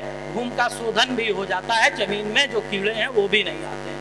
तो इस तरह से आप जो है एकीकृत नाशी जीव प्रबंधन के तहत शुरुआत में पहले जैविक चीजों का इस्तेमाल करें, पहले यांत्रिक फिर जैविक, और अंत में जब आप देखें कि आपकी फसल इन चीजों से नहीं बच रही है तब आप सुरक्षित रसायनों का उपयोग करें। सुरक्षित रसायनों में कौन, जो सबसे पहले लास्ट में दिखाया गया था हरा रंग का, जिस डब्बे पे ये त्रिकोण में हरे रंग का लेबल हो उसको आप जरूर इस्तेमाल करें पहले, उसके बाद जो है वो नीला, पीला और आखिरी में अगर बहुत ज्यादा है तब लाल का इस्तेमाल करें। वैसे कोशिश करें कि लाल वाले जो लेबल के निशान हैं उनका उपयोग आप ना ही करें क्योंकि वो स्वास्थ्य की दृष्टि से उपयुक्त नहीं है।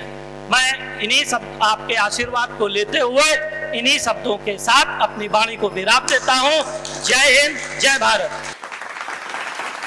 सर मैं चाहूंगी एक सवाल पूछिए आप, आखिरी सवाल है, आप लोग गौर से सुनिए। आईपीएम प्रैक्टिसेस के बारे में सर ने कई महत्वपूर्ण जानकारी दी, तो जो आपने बताया उससे रिलेटेड एक सवाल पूछिए प्लीज। आईपीएम का पूरा नाम क्या है? एकीकृत नाशी जीव प्रबंधन। वेरी गुड, एकीकृत नाशी जीव प्रबंधन। आपका शुभ नाम? ऋषि प्रभाकर। आ जाइए। हम कार्यक्रम को आगे बढ़ाते हैं। अभी हम 20 प्रगतिशील किसानों को जो है वो सर्टिफिकेट देंगे। सर मैं आप लोगों से निवेदन करना चाहूंगी कि थोड़ा सा आगे आ जाइए। मैं एक एक करके नाम लूंगी, आप लोग लाइन में लगा लीजिएगा और एक एक करके जो है वो यहाँ पे आते जाइएगा। श्री मोहन जी हैं, महेश जी, रामप्रीत प्रजापति जी, राधे श्याम जी, सुभाष सिंह जी, एक एक करके आइए आप।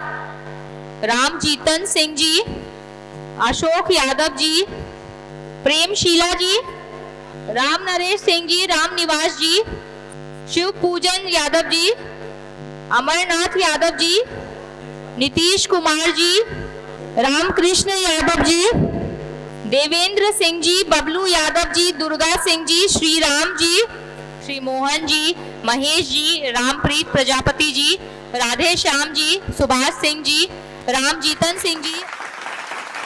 तो आज के इस परीक्षण कार्यक्रम में बस इतना ही। उम्मीद है कि आप जो है वो कीटनाशकों का सुरक्षित और विवेकपूर्ण उपयोग करेंगे, साथ में बेस्ट आईपीएम प्रैक्टिसेस को भी अपनाएंगे।